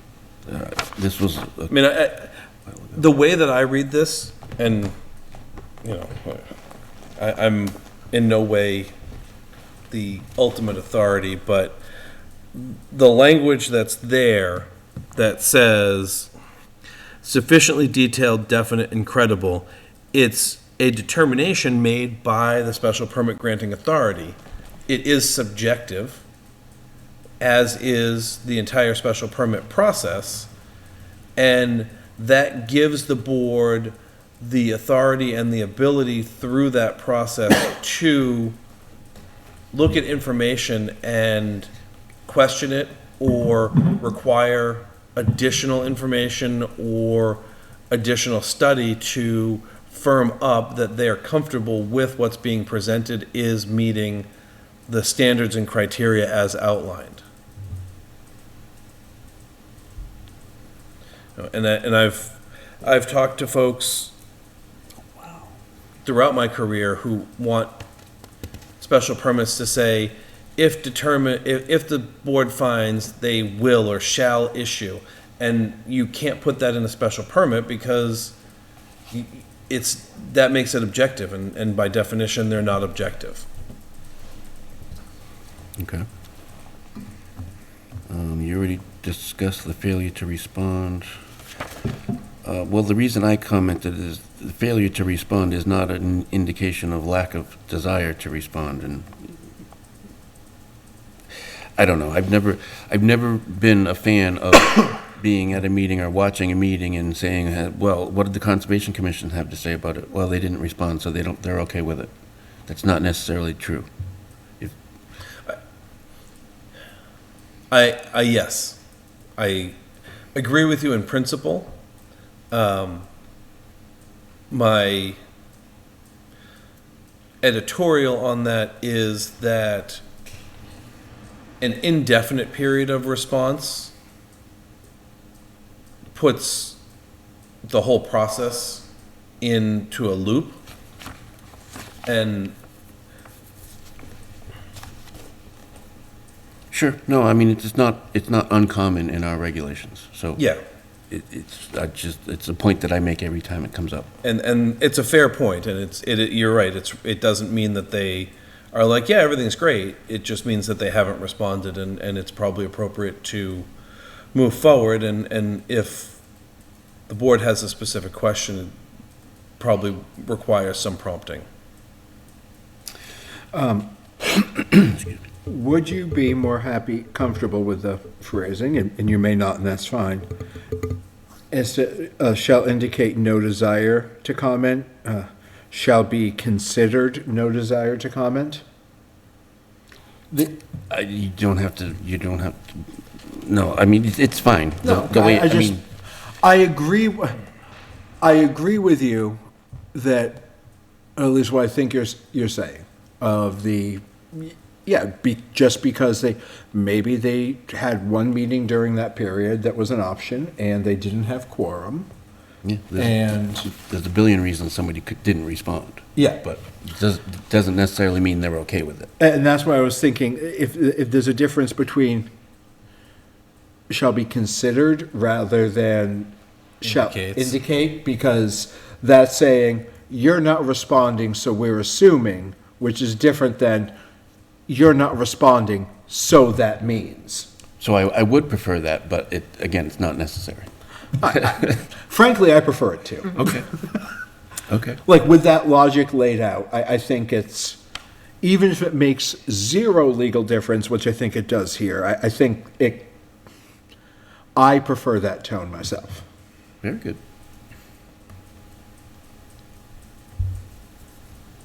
It was just two of us. Yeah, that's, Yes, no, I agree with Okay. it. I nodded. Oh, okay. Yes, Very good. nodded in agreement. and the three of us think it doesn't matter what Mr. Wilsmer thinks. Yeah. He's outvoted at this point. He's at the end of the table. Who cares about consensus? We're going tyranny of the majority. Let's, And this is become a sticking point for me in the last few years. The 9.4, we're writing a new bylaw, and we're defining processes, but we have no controls. And this specifically states that we don't have any controls that govern any design features of projects, but we may come up with them sometime. And that's exactly what happened to a lot of our bylaws that have no teeth. We've got a lot of things on the books that say, you shall do this, you shall not do that, this needs to be done. And there was this stupid little clause in the bylaw that we passed that says, we don't have any teeth to do that. We'll have to come back to it later. But here's a bylaw, more useless crap, that has no teeth. It's just annoying.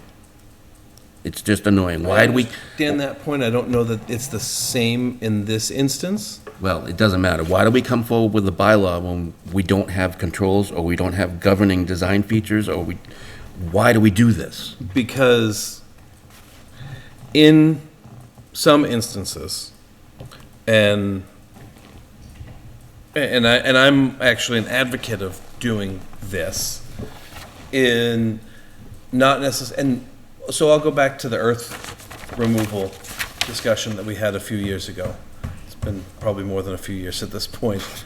But the bylaw governed, and in parallel to the bylaw, we created a series of regulations. And the purpose of those regulations were to govern the actual implementation of earth removal and the standards of the bylaw. And at the time, there was some question of how they would be implemented and how successful they would be, or how onerous they might be. And the board wanted the ability to be nimble in addressing changing them, and being able to do so through a public hearing and open meeting process here in this room with advertising, and not waiting 6 months or 12 months for an annual town meeting to come up.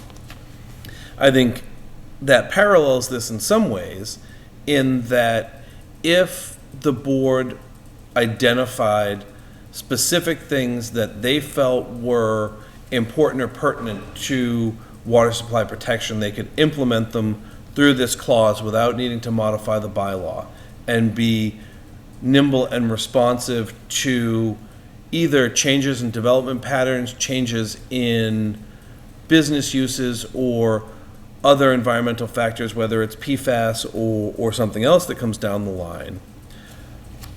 But where I think it's probably not analogous is this bylaw outlines what's prohibited and what's regulated, and there's already a clearly defined set of regulations and standards that the board uses for infiltration, earth disturbance, and stormwater control, treatment, and management that are probably in line with what one would expect to develop under that section of the bylaw.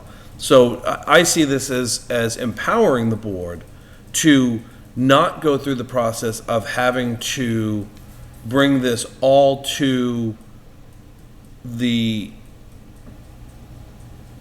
either uneducated masses of town meeting or will of town meeting that could be fickle in one way or another, but also to not have to be on town meeting's timeline in order to address issues as they happen. And that's the way I look at it. I'm not saying you're wrong, or that what you're feeling isn't a reasonable way to address it or feel about it. Just, I think there's opportunities from that. The way you've described it, I totally agree with. I do. I just wish we'd do that before we put the bylaw up. I'm going to actually interrupt for a moment. Please do. I apologize. I just would like to go stick my head out the door quickly because my wife texted me about the level of flooding that's happening, and given that I parked downhill from a good section of downtown, I would just like to... Please does do. that, Does that... It does open. Okay, great. It's a. I am not looking to pause conversation, but I would like to make sure that I'm not losing my car. It is a graded metal staircase, so just be cautious. I'm not really looking to look. I should be visible from there. No, I'm just. I don't want you to expect it to be anything Very other than what it is. Very good.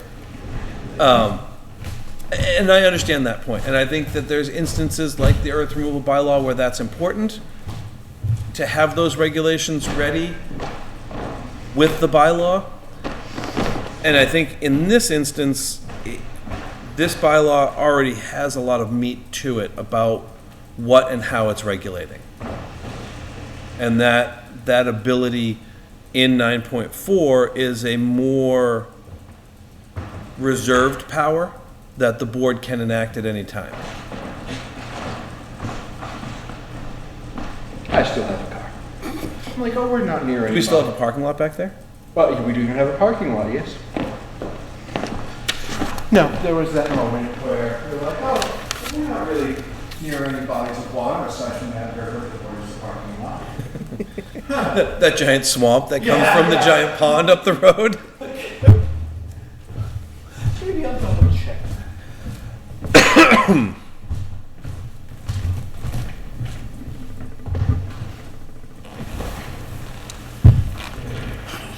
All right, so I'll buy that.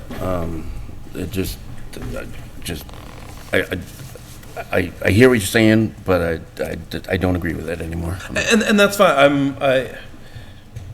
I'm not necessarily trying to convince you, I'm just trying That's to fine. make the case for why I think that this is slightly different than maybe other bylaws that have been problematic. That's fine, and I'm just trying to make the case that this isn't ready to go to town meeting, but that's all right. And that's this board's decision, not mine. Right, I understand, yep.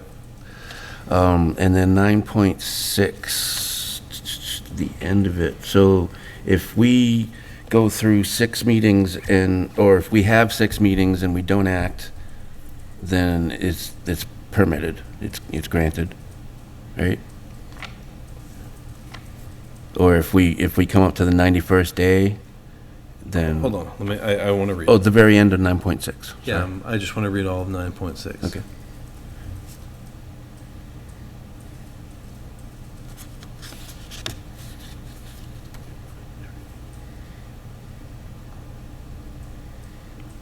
No. It says, if the decision of the SPGA and any extension, modification, or renewal thereof shall be filed with the SPGA and the town clerk within 90 days following the closing of the public hearing. Failure to act of the SPGA to act within 90 days shall be deemed as a granting of the special permit. So you could meet for 4 years and have the meeting open the whole time. Okay. Once you close the public hearing, you have 90 days to make a decision, which is just the statutory special permit requirements. Okay, thank you for the So explanation. it's not like the language that was in the bylaw when we had the Northfield Solar. Okay. And then my last comment would be 10, wait a minute, you got 10, Enforcement, 10.1. still ends at 10.2. So 10.3 would be, for enforcement, is X percentage of total cost shall be assessed as fine to cover future cost of remediation.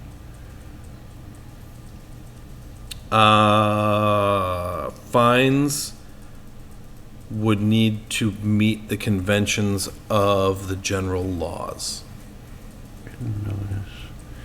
All right, so basically, getting back to what I was saying before, is we've got a whole bunch of stuff that says a whole bunch of stuff, but it doesn't really thinking matter, because if you don't do it, well, you shouldn't have done that. Well, It's pretty ridiculous, quite honestly.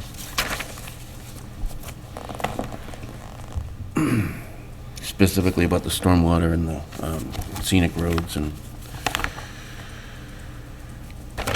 that's all I got to say about it. I'm rereading the section so I can be Sure. well equipped for that discussion, because I think it's potentially a very good point. We can add finding language. I just don't think that that finding convention is permitted by the general laws. It's either, it would be a non-criminal disposition per that portion of the statute, which I'm not remembering the site for. And it's, I think it's 50, 200, 300, and then every following instance is 300. Okay, I just wanted to make the comment that our enforcement lacks.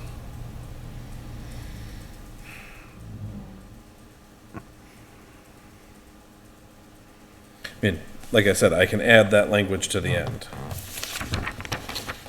How does adding a fine change the enforcement here?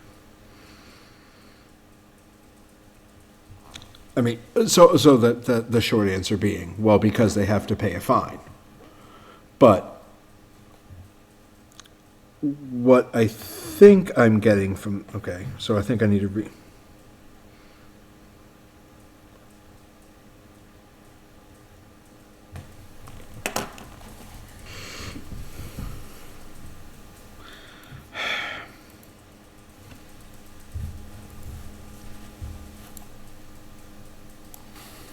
So, Mr. Allison, do I understand your argument correctly? That as written, if people fail to follow this law, there's effectively nothing we can do about it? Do you see anything but a slap on the hands? Oh, you know what? Enforcement is already outlined in 8.2. And again, a 10? No, in 8.2, 250 8.2 of the zoning bylaw. Non-criminal disposition. In addition to the procedures for enforcement described above, the provisions of this zoning bylaw may also be enforced by the building commissioner by non-criminal disposition pursuant to the provisions of MGL Chapter 40, Section 21D, there's the site for you. Each day of which a violation exists shall be deemed to be a separate offense. The penalty for violation of provisions of this shall be 25, 50, 100, 200 for the fourth and subsequent. So, okay, so anything that we do have a bylaw for, which seems Anything to- that's a zoning bylaw. zoning bylaw, stormwater we moved to general, so that Correct. doesn't work. Great, we keep shooting ourselves in the feet. Love it. But stormwater isn't a zoning issue. It affects. It used to be, we changed it from zoning to general bylaw. I don't know that it was necessarily effective as a zoning bylaw. Yeah, it probably wasn't, but still would have been enforceable with a fine. Anyways, So, under our current laws, combined with this proposed, that means that people who are not non-compliant with the law would, within a week, be racking up $400 a day fines? Do I understand? For the fourth offense. Oh, I thought it went up to 400. No, 200 for the fourth ends each subsequent. Okay. So it becomes, each day is Yeah. a separate violation. so that's only for zoning, not general. Correct. So that raises other questions about general, but this is a zoning Yep. bylaw. So my concern that I just raised about the enforcement is covered by what Adam said. Okay. Agreed. No, Thank you. I appreciate understanding all of this because I share concerns about enforcement, about making sure that, and I've voiced it in other circumstances in the past about, great, we've passed a bylaw, and what stops great, you're supposed to take care of your stormwater, 3 homeowners later. What was once a rain garden is now a bunch of filled-in ditches. There might be some cars in them now. Floating down the driveway. What's that? There might be some cars floating down those driveways. There we go. So So I've made my peace with that. Okay. Thank you. Thank you, sir. Other thoughts on this bylaw? We can then get into if it's something we feel ready to put forward or not as a group, and that's another discussion. But first, we should, as we've looked at it, talk about what we see, what we want to see changed or are comfortable with here.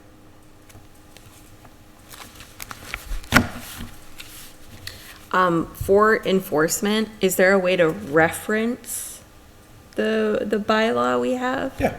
You know, just mention it just so it's in there. There you go. I mean, we can take 10.3.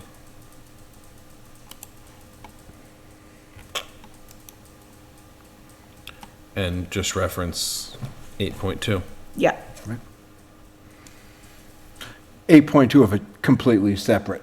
Yeah. Well, 8.2 is it, so this numbering convention isn't right. So if we choose to move forward with this, I will put it in the numbering convention of our existing Thank you. bylaw. Okay, that is the component I assumed 8.2 was something else, but now I have that additional piece of information. Thank you. Perfect. And thank you, Ms. Zarita. I appreciate that. Let's point people at what's going on so they can. Right. I hate how hard laws are to read, and I get why they are. But I despise the concept that lawyers are necessary. That's not a slash at lawyers. It's just, I wish laws didn't have to be so complex that your average citizen could not just look at it and understand what things say.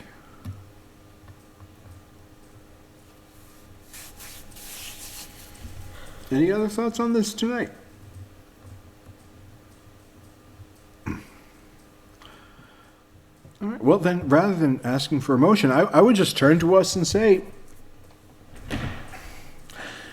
do we want to put this forward? I am personally of the opinion that I don't know that more looking at this is going to change very much, and I think it's a great deal better than we have now.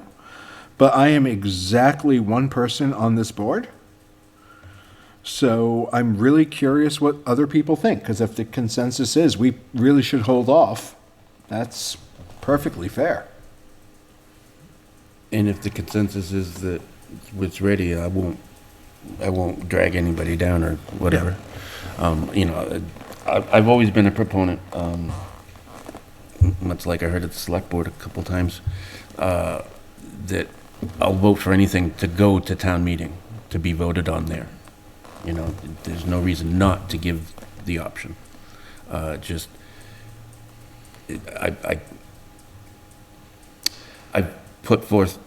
helped to put forth many bylaws, and there have been some contentious moments, and I can oftentimes, in retrospect, see why they've been contentious, because there are oftentimes things that get overlooked. That's all.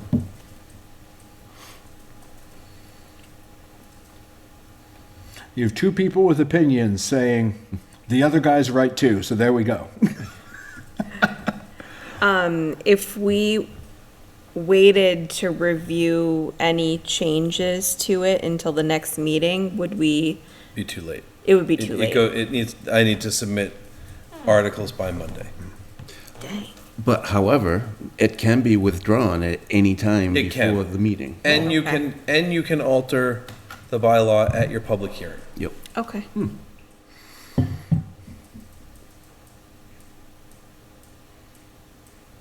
So, I mean, and we we don't have a first meeting in October, so it would be late October when we had the public hearing.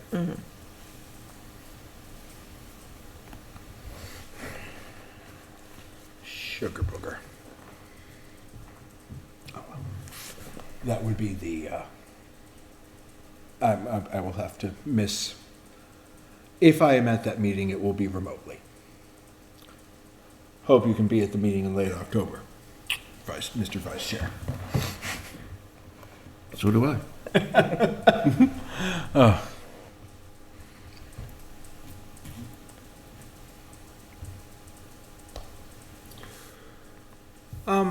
So what I'm getting from this is it is at the very least mostly what we want, and if there are additional things we want to change or tweak, we can still do that before town meeting, as long as we have like set up to have it at town meeting. Yes, so if you were to make additional changes, I would recommend that the board have those completed and prepared for the public hearing. Sure. And if folks show up to the public hearing and you respond, that's fine. And then when town meeting rolls around, we would have a stack of copies of the proposal. It would still be a floor amendment, but it's like a forethought amendment. It's not someone standing up and saying, well, I don't like that, let's change this. It's all printed out, you're ready to go, people can see it. Sure. And it has some backing and support for it through that public hearing process. Okay.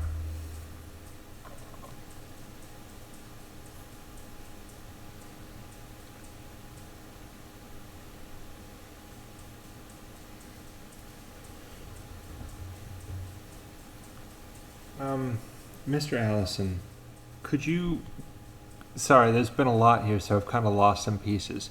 Your main concern, I think it was like 1 point before enforcement. You had a concern about something that you didn't feel was actually ready, but at this point I've lost that. It's dropped out of the other side of my head. The, what are they called? We're gonna come up with rules and regulations after the fact. Section 9.4. The design regulation. Oh, okay. SPGA may adopt controls to govern design features and projects. That was my primary concern, is that we don't have that.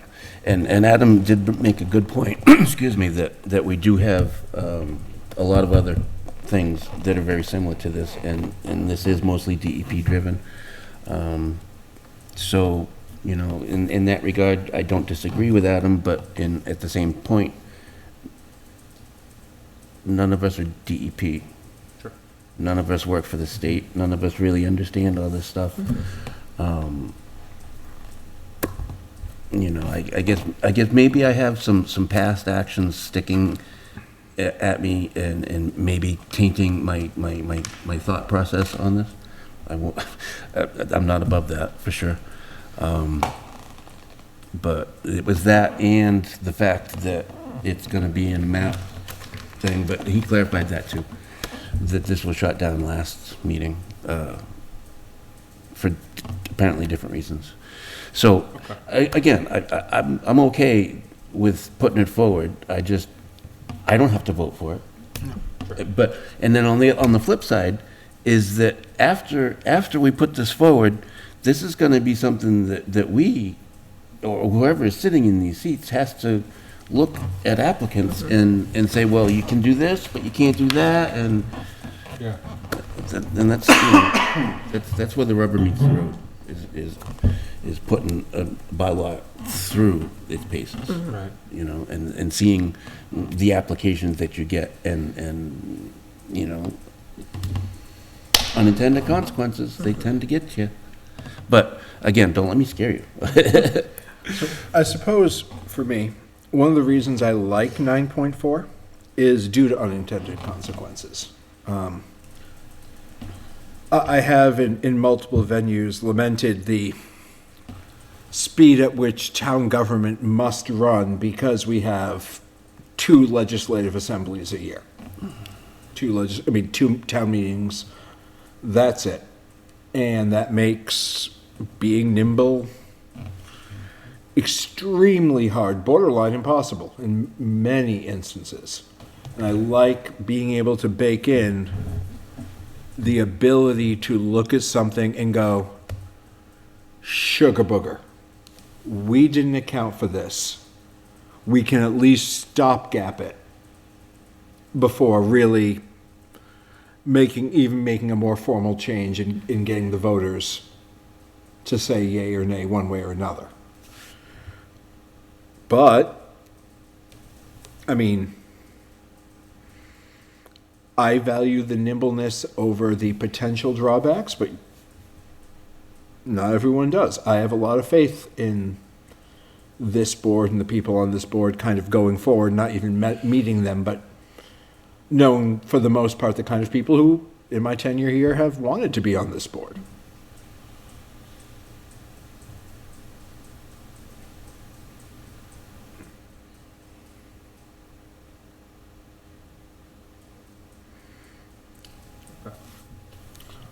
If you guys are that much on the fence, I'll go ahead and make the motion.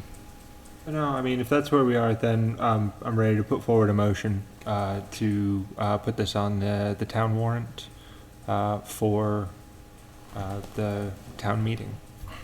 I'll second. All right. All in favor? Aye. Aye. I'm sorry, Mr. Ellison, was that? Aye. Okay, Yep. as one, I didn't want to discount you if you were. Oh, sure, no, Okay, no. Great. Of course. All right. I wouldn't let you. Oh, good.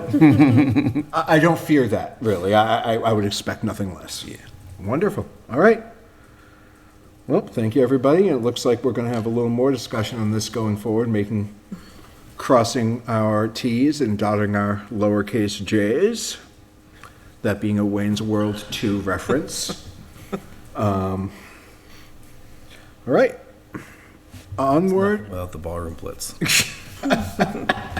That was Wayne's World 1. I Thank you. know, exactly. Yeah, Wayne's World 2 is not the same quality movie.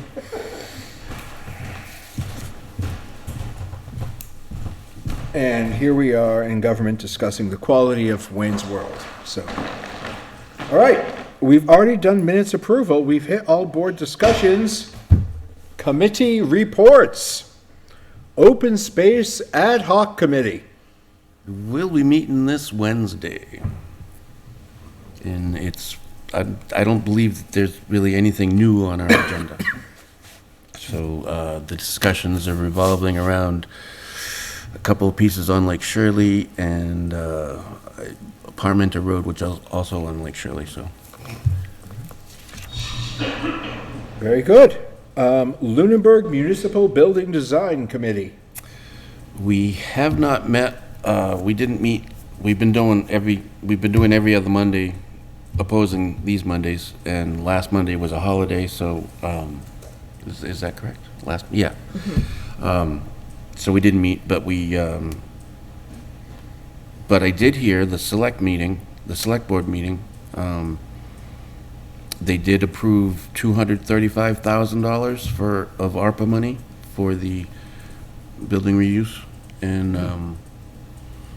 and of course, my name came up at the select board meeting as having volunteered to do CAD work, and there was a discussion about purchasing CAD and a computer. I have not had opportunity to discuss this with the chair, but there's some logistics issues, and I want to ask Adam about them, but I can ask him about them in the board comment. Okay, very good. Excellent. Agricultural Commission. That, we have not met since our last meeting here, but there's news on that front too.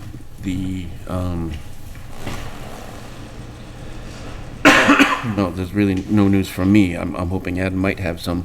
But the bylaw, did you get in touch with Adam Costa about the bylaw for AgCom? No, no one has reached out to me, and Okay. So our meeting is going to be this Thursday. And I believe there was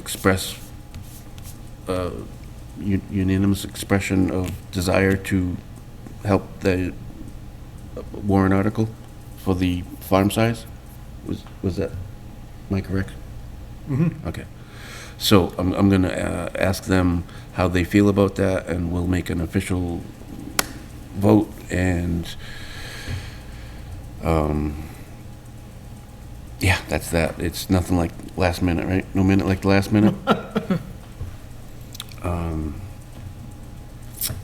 Yep. And, well, so nobody showed up at the market last Sunday either because of the ominous forecast, but it would have been a beautiful day for it until we were packing up and then got soaked. So that makes our third rain date this year. What a lovely summer. Lovely if you like rainy weekends. All right, do you want us to hop back to Municipal Building Design Committee, or did you want to ask Adam during board comment? Oh, I can. So I watched the select board meeting and they approved $225,000 for municipal building design Okay. from ARPA. Yes. And my name came up as Greg Roy's name came up as both of us having volunteered some CAD services. I think I recall hearing that. There was mention of purchasing of AutoCAD and a computer to do that. I think I remember hearing that as well. I was just curious, as I have not had opportunity to speak with Michael Ray yet about this specifically, aside from when I volunteered, I don't know how smartly. So I don't know, I don't know if this board needs to be involved in that because I am not a liaison. No, I mean, I think you're this board's appointee to that. Okay. I mean, you made that volunteer as a citizen, I think, not as I did. Well, I mean, as a member of that group, Yeah, but, yeah. which, you're an elected official and a citizen, but I don't think this board would govern your input or participation. Okay. And I guess my other question on ARPA money is what kind of, the restrictions are different than the regular pot of gold that we have here in town. I think it's pretty loosey-goosey. That's what I thought. I don't think it's not like capital funding where, and I think that if I remember their discussion correctly, there was some thought or discussion about adding the caveat that if it wasn't spent for the intended purposes, that it be returned. But I don't know that they voted on that. But I think by giving it to the Municipal Building Design Committee, they've given it to that group for their purposes. Their use. Yeah. But As defined, I mean, and I think in reality, the intent, whether it's explicit or implicit, is you've asked for it for these purposes, that's what it should be spent on. okay. If you guys went out and bought everybody fancy golf shirts and a trip to North Carolina, they might say, oh, well, that wasn't what we gave it to you for.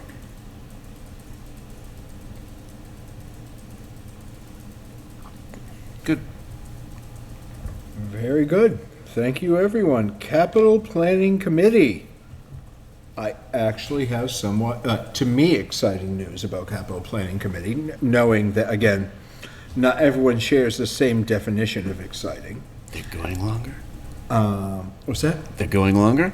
Yes. Okay, I was, Yeah, no, you nail on the head. So, just in general, so people are aware, the current committee is Mr. Alonso as chair, Mr. Beardmore as vice chair, Tom Alonso, Peter Beardmore, Chris Menard as the clerk, and George Martin and I as whatever you call members, I'm guessing members.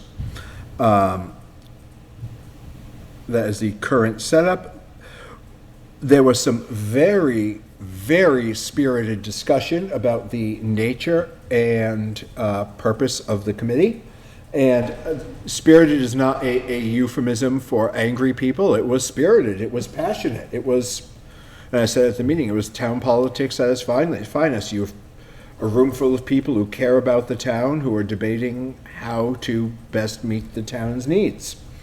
And one of the things that came from that is the Capital Planning Committee in the town charter says we should be developing a capital plan for the town.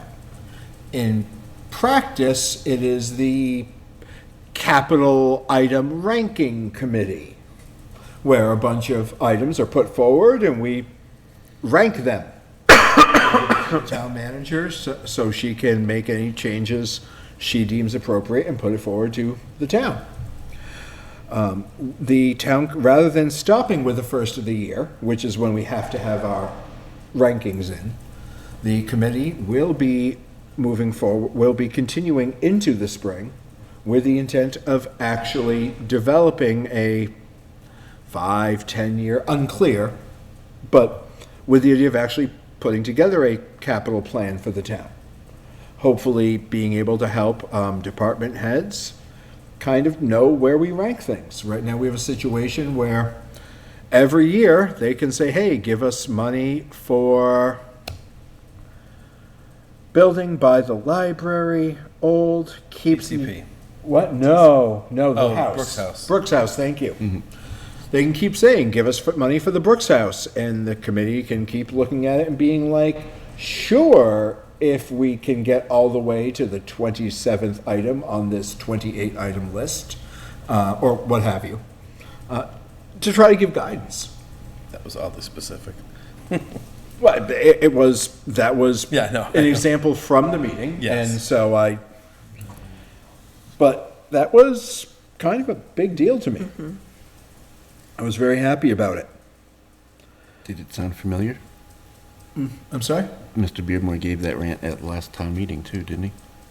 Yeah, I have heard Mr. Beardmore speak on this multiple times. I like his passion. There was a lot of passion at that table. And it was, like I said, a lot of people who had some initial disagreements about what they felt was best for the town. And through spirited discussion, everyone found that they were very largely in alignment. It's funny how that happens. Yeah. So, again, when I say kind of politics at its finest, it was what it should be. I'm grateful to be on that committee right now. You learn a lot, too. Economic Development Committee. The Economic Development Committee is meeting this Thursday, which is not, it is this Thursday, right? It is. Yeah, which is not a standard night for the Economic Development Committee to meet. But we are meeting then because, that way we have a meeting before the big, I don't remember the formal name for it, but the big town, the town mixer with meet and greet with business owners of Lunenburg, prospective business owners of Lunenburg, and town officials and relevant town employees. As a reminder, we are all invited. If you have not yet RSVP'd, I hope you can come, but either way, please do respond to Josie Gilchrist so she knows what's there. But it's again, the idea is so people can come and meet officials in Lunenburg, so when they come before this board or other boards or town employees, the first time they meet them is not at a podium or in an office where it might feel a very one-sided situation. And hopefully we can continue to show that we are business friendly. I have two questions. Please. Or question, comment. I'm looking here at the town calendar. There's no posting for EDC on Thursday? Yeah, it'll get posted tomorrow morning. Okay. And then the thing you were talking about is the September 28th at Low Yes. Places Ranch? Yep. And I will also say again that if there are businesses that wish to make donations to help make this a success, please reach out to Josie Gilchrist. And she would be happy to coordinate your donations to make this a success. If you are a business owner or someone who wants to open a business in Lunenburg, please reach out to Josie Gilchrist. RSVP, let her know you want to come because you are welcome and encouraged to join us. And there's been no line on what a prospective business owner looks like. That's up to you. So if you're saying, well, maybe I qualify, talk to Josie and see, but I think the answer is going to be yes. All right. That is Economic Development Committee. Stormwater Task Force. Have not had a meeting, and based upon the calendar, I do not know when the next We meeting meet is next supposed to Thursday. be. Next Thursday? Okay. Very good. Montechusett Regional Planning Commission. So we met last week on Thursday, and it was a 2-hour meeting that was mostly about garbage. So I'll give you a little update.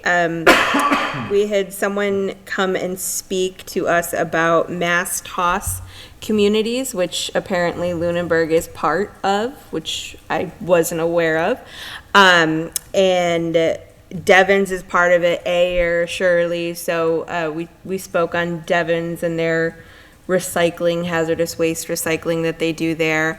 So they do 20 days a year at that recycling plant where people can go and drop things off. They were also talking about community recycling events. They've done one at the Ayer Shirley Middle School. They have one coming up on October 21st. If anybody has anything that they need to throw out, you can look that up and see. What was that date again? October 21st. Tires are free and mattresses are $35. If anybody needs some tires disposed of. Free. Tires are free.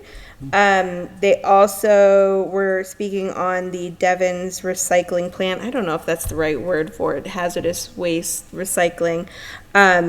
They got a grant for a glass crusher.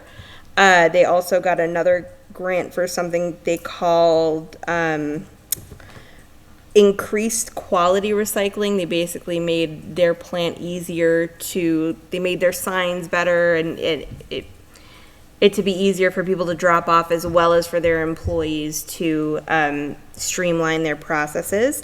So everything she spoke on, you can go to recyclesmartma.org to find more information there for what Lunenburg has access to.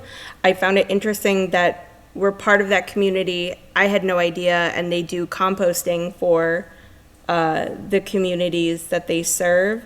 I know a lot of people in Lunenburg probably compost on their own properties. I know I do. But for people who don't have that option, that might be something they could look into. It might be something that the town can take advantage of, depending on what we're doing garbage-wise.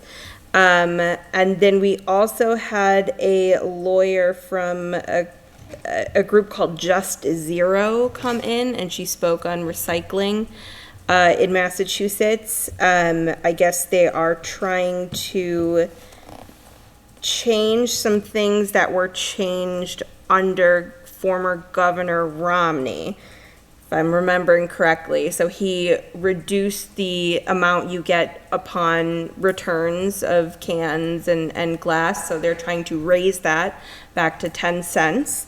They're also trying to do a plastic bag ban, which I think is fine, but they also brought up that they're planning on putting a bill forth to where they can ban the plastic bags, but also we're going to be charging people 10 cents for paper bags, which I don't really agree with. I love Aldi, but I go to Aldi knowing that I'm going to spend 10 cents on a bag if I forget my bags. I don't think that would be a great option, especially for people on a fixed income, if God forbid they forget their bags at home, then they have to pay 50 cents for 5 bags. It does add up. But they said they want to reduce waste, I think, by 30% in the next 10 years. They were talking about these bills. So, yep, that was about it for my 2-hour meeting about garbage. May I give a quick plug for recyclesmartma.org? Yes. Just because you mentioned it, and I've found, as someone who tries to recycle but gets highly frustrated at the notion that what should I and shouldn't I put in recycling? RecycleSmartMA.org. My lovely wife found it and showed it to me because she is the smarter of the two of us. But I will tell you that they've got that nice big search box right at the top. So if you're someone who recycles and you're like, wait, can I actually put this in the recycling? Oh, type it in. It tells you right away. Yep. And it's wonderfully clear. So you mentioned it. I want to give people another reason to go there. Thank you. And Montechusett Joint Transportation Committee. Ha! I remembered both. We have not met. We're going to meet this week on Wednesday. Thank you. Well, director's item looks blank. Is it blank? It is. I'll just, put it out there. We only have a decision to sign tonight. In the absence of a conservation administrator, I have been working with DocuSign a lot to get the commission to do their signing. If you've bought a house in the last 5 or 10 years, you've probably used it. We do have DocuSign here in town. If the board is interested, I can start using it for your decisions. It is permissible both by the registry and by the Commonwealth. If you'd rather wet sign them, we can just keep doing what we're doing, but I'll put it out there for you all to think about. DocuSign would require us to log on to an electronic device. Correct. And So it would send you a PDF of it, and you would open the link in the PDF, and you would electronically sign the document, and I would receive a copy of it when it was finalized. do you want thoughts from us on that now or another time? It's up to you. Do people want to share thoughts on it now or another time? It's a all or nothing, right? We're either all doing wet signatures Yes. or we're all Correct. one sign. Okay. That's my only question or thought for now. Yeah, and I mean, I'm not fussed one way or the other. It just was, Where we can sign at meetings, I think I personally prefer wet signatures, Sure. but We're already here. Yeah. like during COVID, I would have had when we were only remote meeting, I probably would have had a different opinion given the struggles we understandably had with finding time in the day to swing by the office. and that was the genesis of it all. And by the time it finally really rolled out, we were already back to meeting. Well, Fair enough. if we have more thoughts on it going forward, say the Yeah, I word, mean, we but- can always pivot if you guys want. All right, meeting schedule. This board meets at 6 PM. All meetings are held at Town Hall unless otherwise indicated. Upcoming meetings include September 25th and October 23rd. We will only have one meeting in October due to the holiday. Great. Ongoing items. Do we need anything there? Love it. Public comment. There's no public in the room? There No is. public in any of the rooms. I have a comment that I'm not sure should be public or board comment, so can I do it You are a right in member of the between? public. So, and it does happen to do with permits that this board has issued, stormwater permits specifically, and scenic road, no permits, there's a bylaw, there's no bylaw, but we do have a permit, right? We have scenic road special permit. Well, Is it a just special a scenic permit? road Just a permit. scenic road permit, but no bylaw, so there's nothing enforceable. We have a stormwater bylaw, but I think everybody's aware that the stormwater that we've been approving and the saying is okay is obviously not okay. I mean, if you've ever driven Flat Hill on the orchard that we just permitted 8 houses in, it gushes right out of those driveways that said that there was not going to be any more water coming out than there is before when it was an orchard and there was no curb cut. Well, which is obviously horse crap, because it's moving 3-inch size rocks. So there's that, and then the scenic road. Again, we don't have a bylaw, so apparently there's really no enforcement. But I'm pretty sure that I brought this up at this board before. DPW director and the land use director went out on Flat Hill Road looking at a scenic road violation where the guy cut down 5 trees. And then apparently the guy got permission. Well, okay, so the next step in that was they were going to come to this board and file a scenic road thing or modification or whatever. It wasn't even the same person that originally took it out, right? So the developer comes, gets these scenic road permits, gets these stormwater permits, sells these houses, right? The guy that bought the house, 800,000 plus for a house, the deed for his house says right on it that it's subject to a stormwater permit and he's on a scenic road. But apparently he doesn't know either one. Okay, so then the next step is we don't get an application and we don't get any information. And then apparently the DPW director says, oh, it's okay, you can go ahead and rip the rest of that frontage out and put stones down. where there were another 5 trees cut, apparently. I'm not done. So, I guess I kind of am. That's really pretty much it. Yeah, it's pretty friggin' embarrassing to be on this board and having to deal with my neighbors and having to be neighbor to that on top of that. It's beyond frustrating at this point. So, just, again, 360 Flat Hill Road. They violated the stormwater, the scenic road permit that we allowed for the contractor, but it's the homeowner. I have yet to see anything on the agenda or hear anything about it.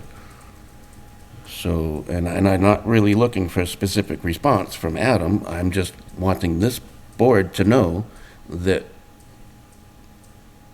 stuff we do doesn't necessarily, stuff we say that's supposed to get done doesn't necessarily get done. And, I wear a bunch of hats in town, and citizen is my biggest hat. And when you're messing with my citizenship, my home, I'm going to get pissed off. And I'm not going to take it lately. So, and I have a large mouth and a voice that I'm not scared of using in all different places. So that's my piece on that. So, I hear 2 concerns from you. And I get how they're tied. But I hear you mentioning stormwater and scenic road. What I'm curious about, is it true that we have no enforcement ability on scenic road because we do not have a bylaw? That's my understanding. As a board, are we interested in, no, if we did have a bylaw, then If we did have a bylaw, you would have enforcement. are we interested in looking at that moving forward?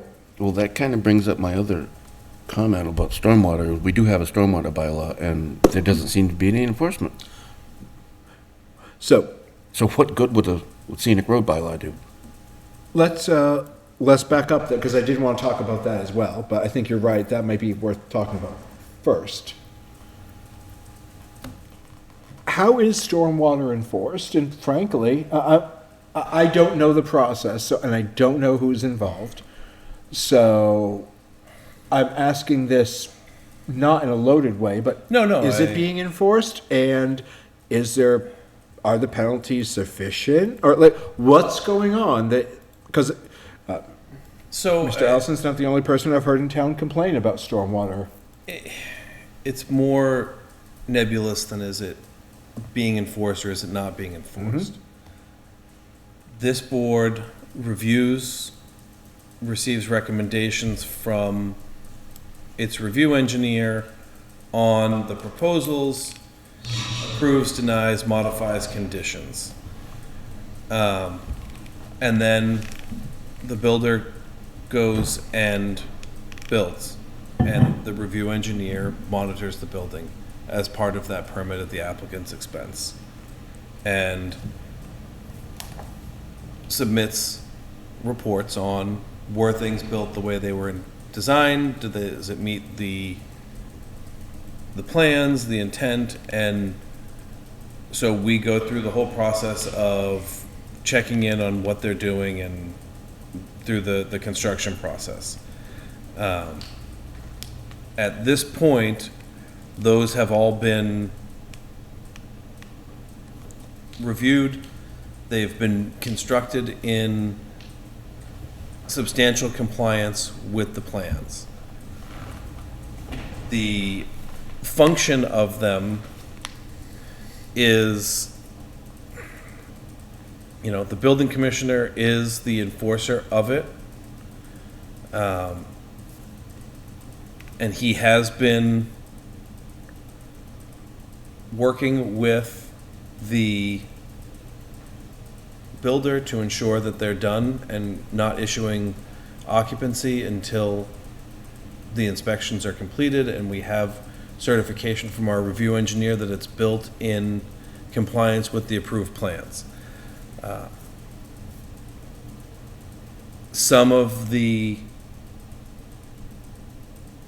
discussion has been about sites not being fully completed and that causing the runoff to come in a certain way, which, I don't know that is necessarily correct, but,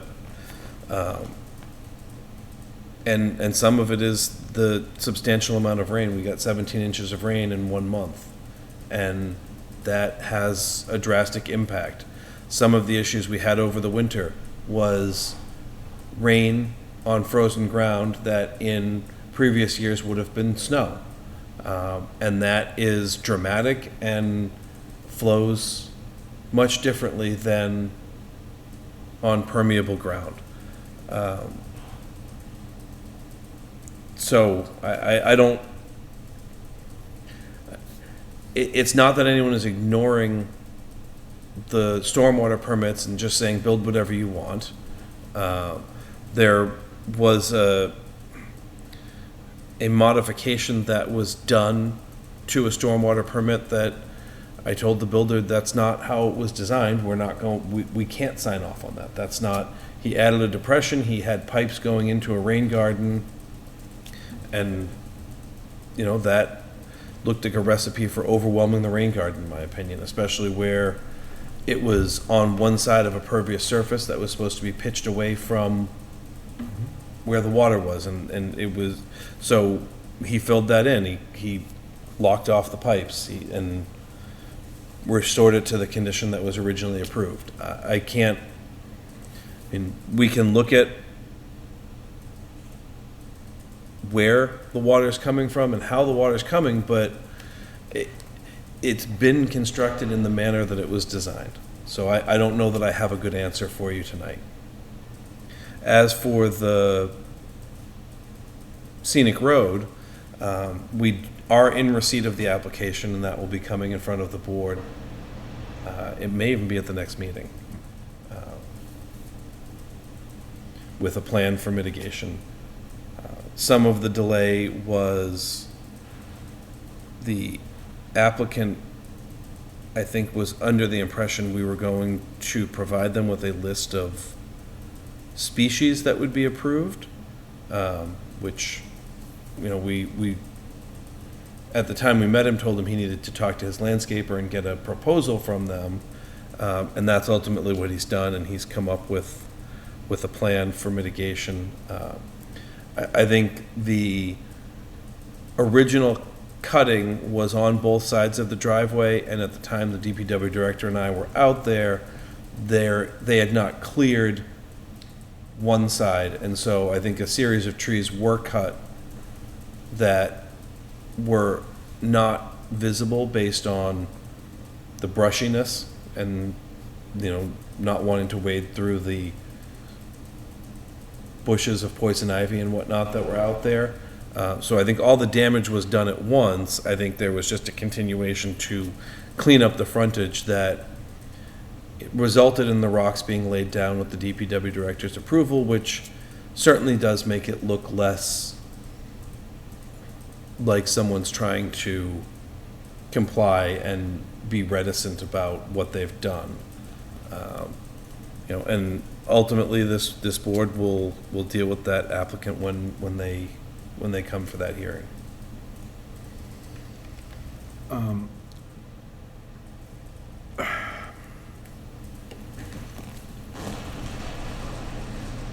I hear frustrations with stormwater. I know I've expressed other frustrations with stormwater.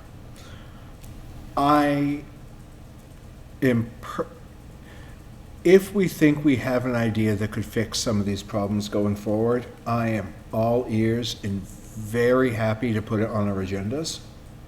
I don't know what that looks like. And that's not me implying it can't be done. I'm clueless. This is not my area of expertise, even vaguely. But if this is something we want to put on agendas, I'm very open to.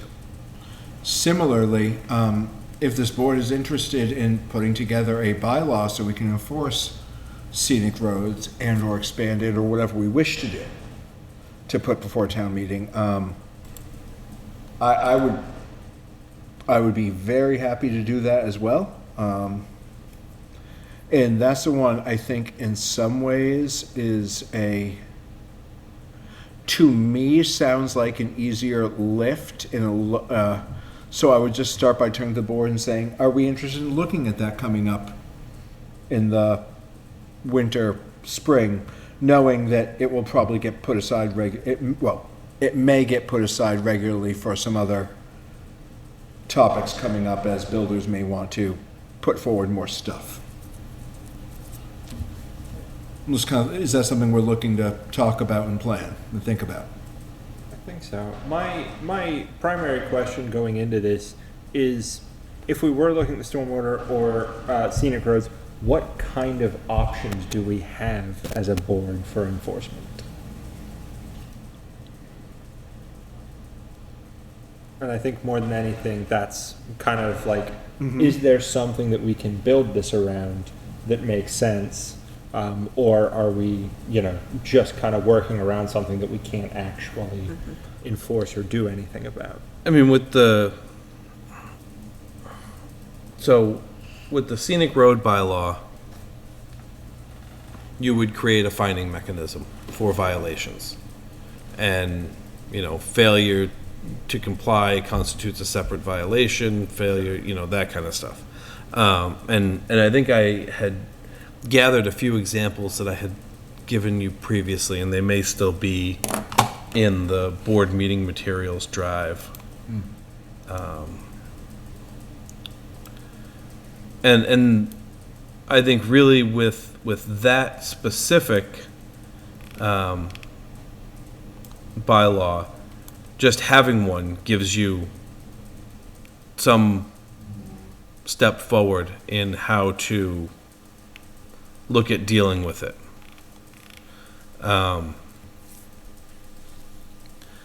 Stormwater,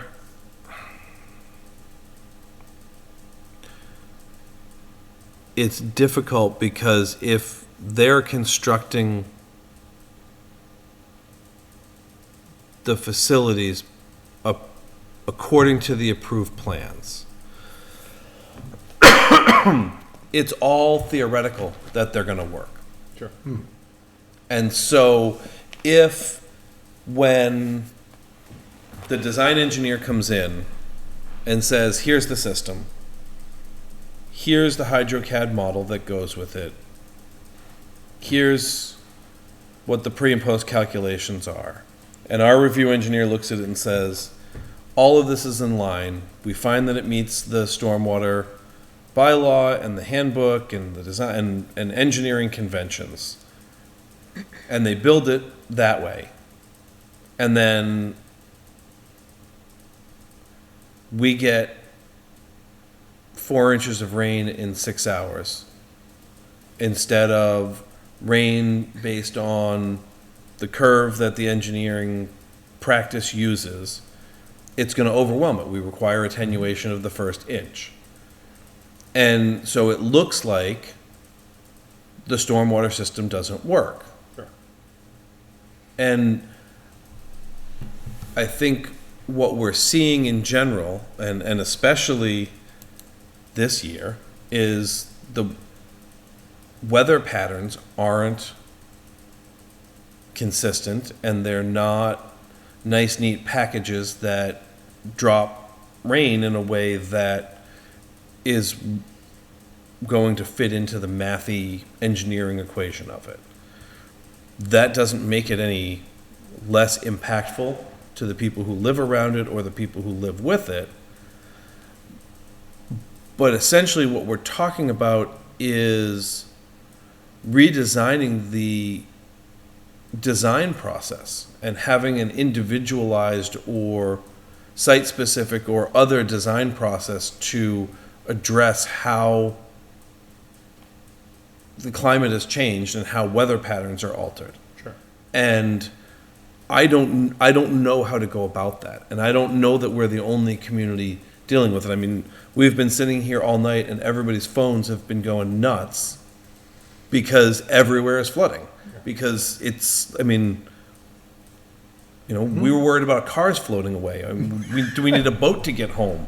I mean, this is, I hear Mr. Allison's frustration, and I understand it. Right now, in where we are in 2023, it's not specific to that site. It's everywhere. Everywhere is, I mean, my front yard looks like a lake right now, and it has for the past few days. Again, that doesn't make it any better. It doesn't, you know, oh, well, everybody's got it tough, so just suck it up. But I don't know how to create a system that addresses that. So that's where I struggle with it. You know, an enforcement of, well, there's water gushing off of your driveway. Okay, but everything we have says this was done the way that it was approved and the way the model said it would work. And, you know, we've talked to the builder about trying to work to attenuate it, and it hasn't resulted in any real change. Sure. And whatever they've done has just been a Band-Aid on it. And I don't know if that's because of what we have for weather pattern right now, or if there's a greater issue there. And we haven't had I mean, this has only been under construction for a year now, 18 months, so we haven't had a real established development in a normal weather pattern. Okay.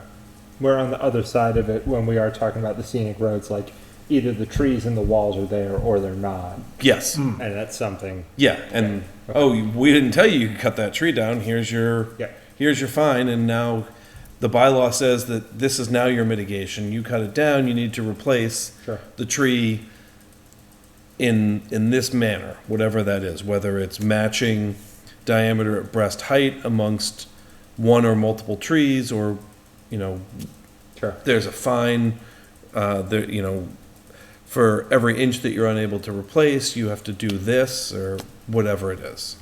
Tree law. So we've got a much easier path to doing a scenic roadway bylaw than we necessarily do with stormwater. I think it's much more linear. Yeah. Yes, yes. I- Okay. I'm not sure we even have an identification of a path to address the stormwater. Yeah, I- sure. That is what it sounds like at the moment. I wonder, I hate saying this because we just did stormwater bylaw, right? Am I remembering that? Like, 2020. I mean, sure, but like, Yeah. like, We've had it since 2008. yeah, but I wonder if we overshot. Like, I'll say or undershot. I'll say as a member of the board who voted in favor of it. I wonder if we were, not if we were too accepting, like in a fault way, but like if the calculations we were presented with and said this is by the organizations that theoretically know more than us, and said, well, this is what's correct. Yeah, but, If that was a load of bupkis, and I mean, we're quickly moving into like a time period where those models are consistently outdated. but we knew we were, so I'll get on my soapbox.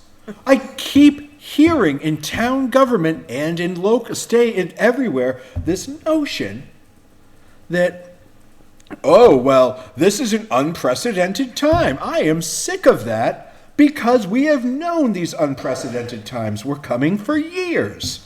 And then, and we don't have any indication that these unprecedented times are not, in fact, the new precedent. Not that, like, oh, I don't think we have indications that storms are going to become suddenly like they used to be. We don't have indications that costs are going to become what they used to be. Sure. I've had the discussion in other boards, but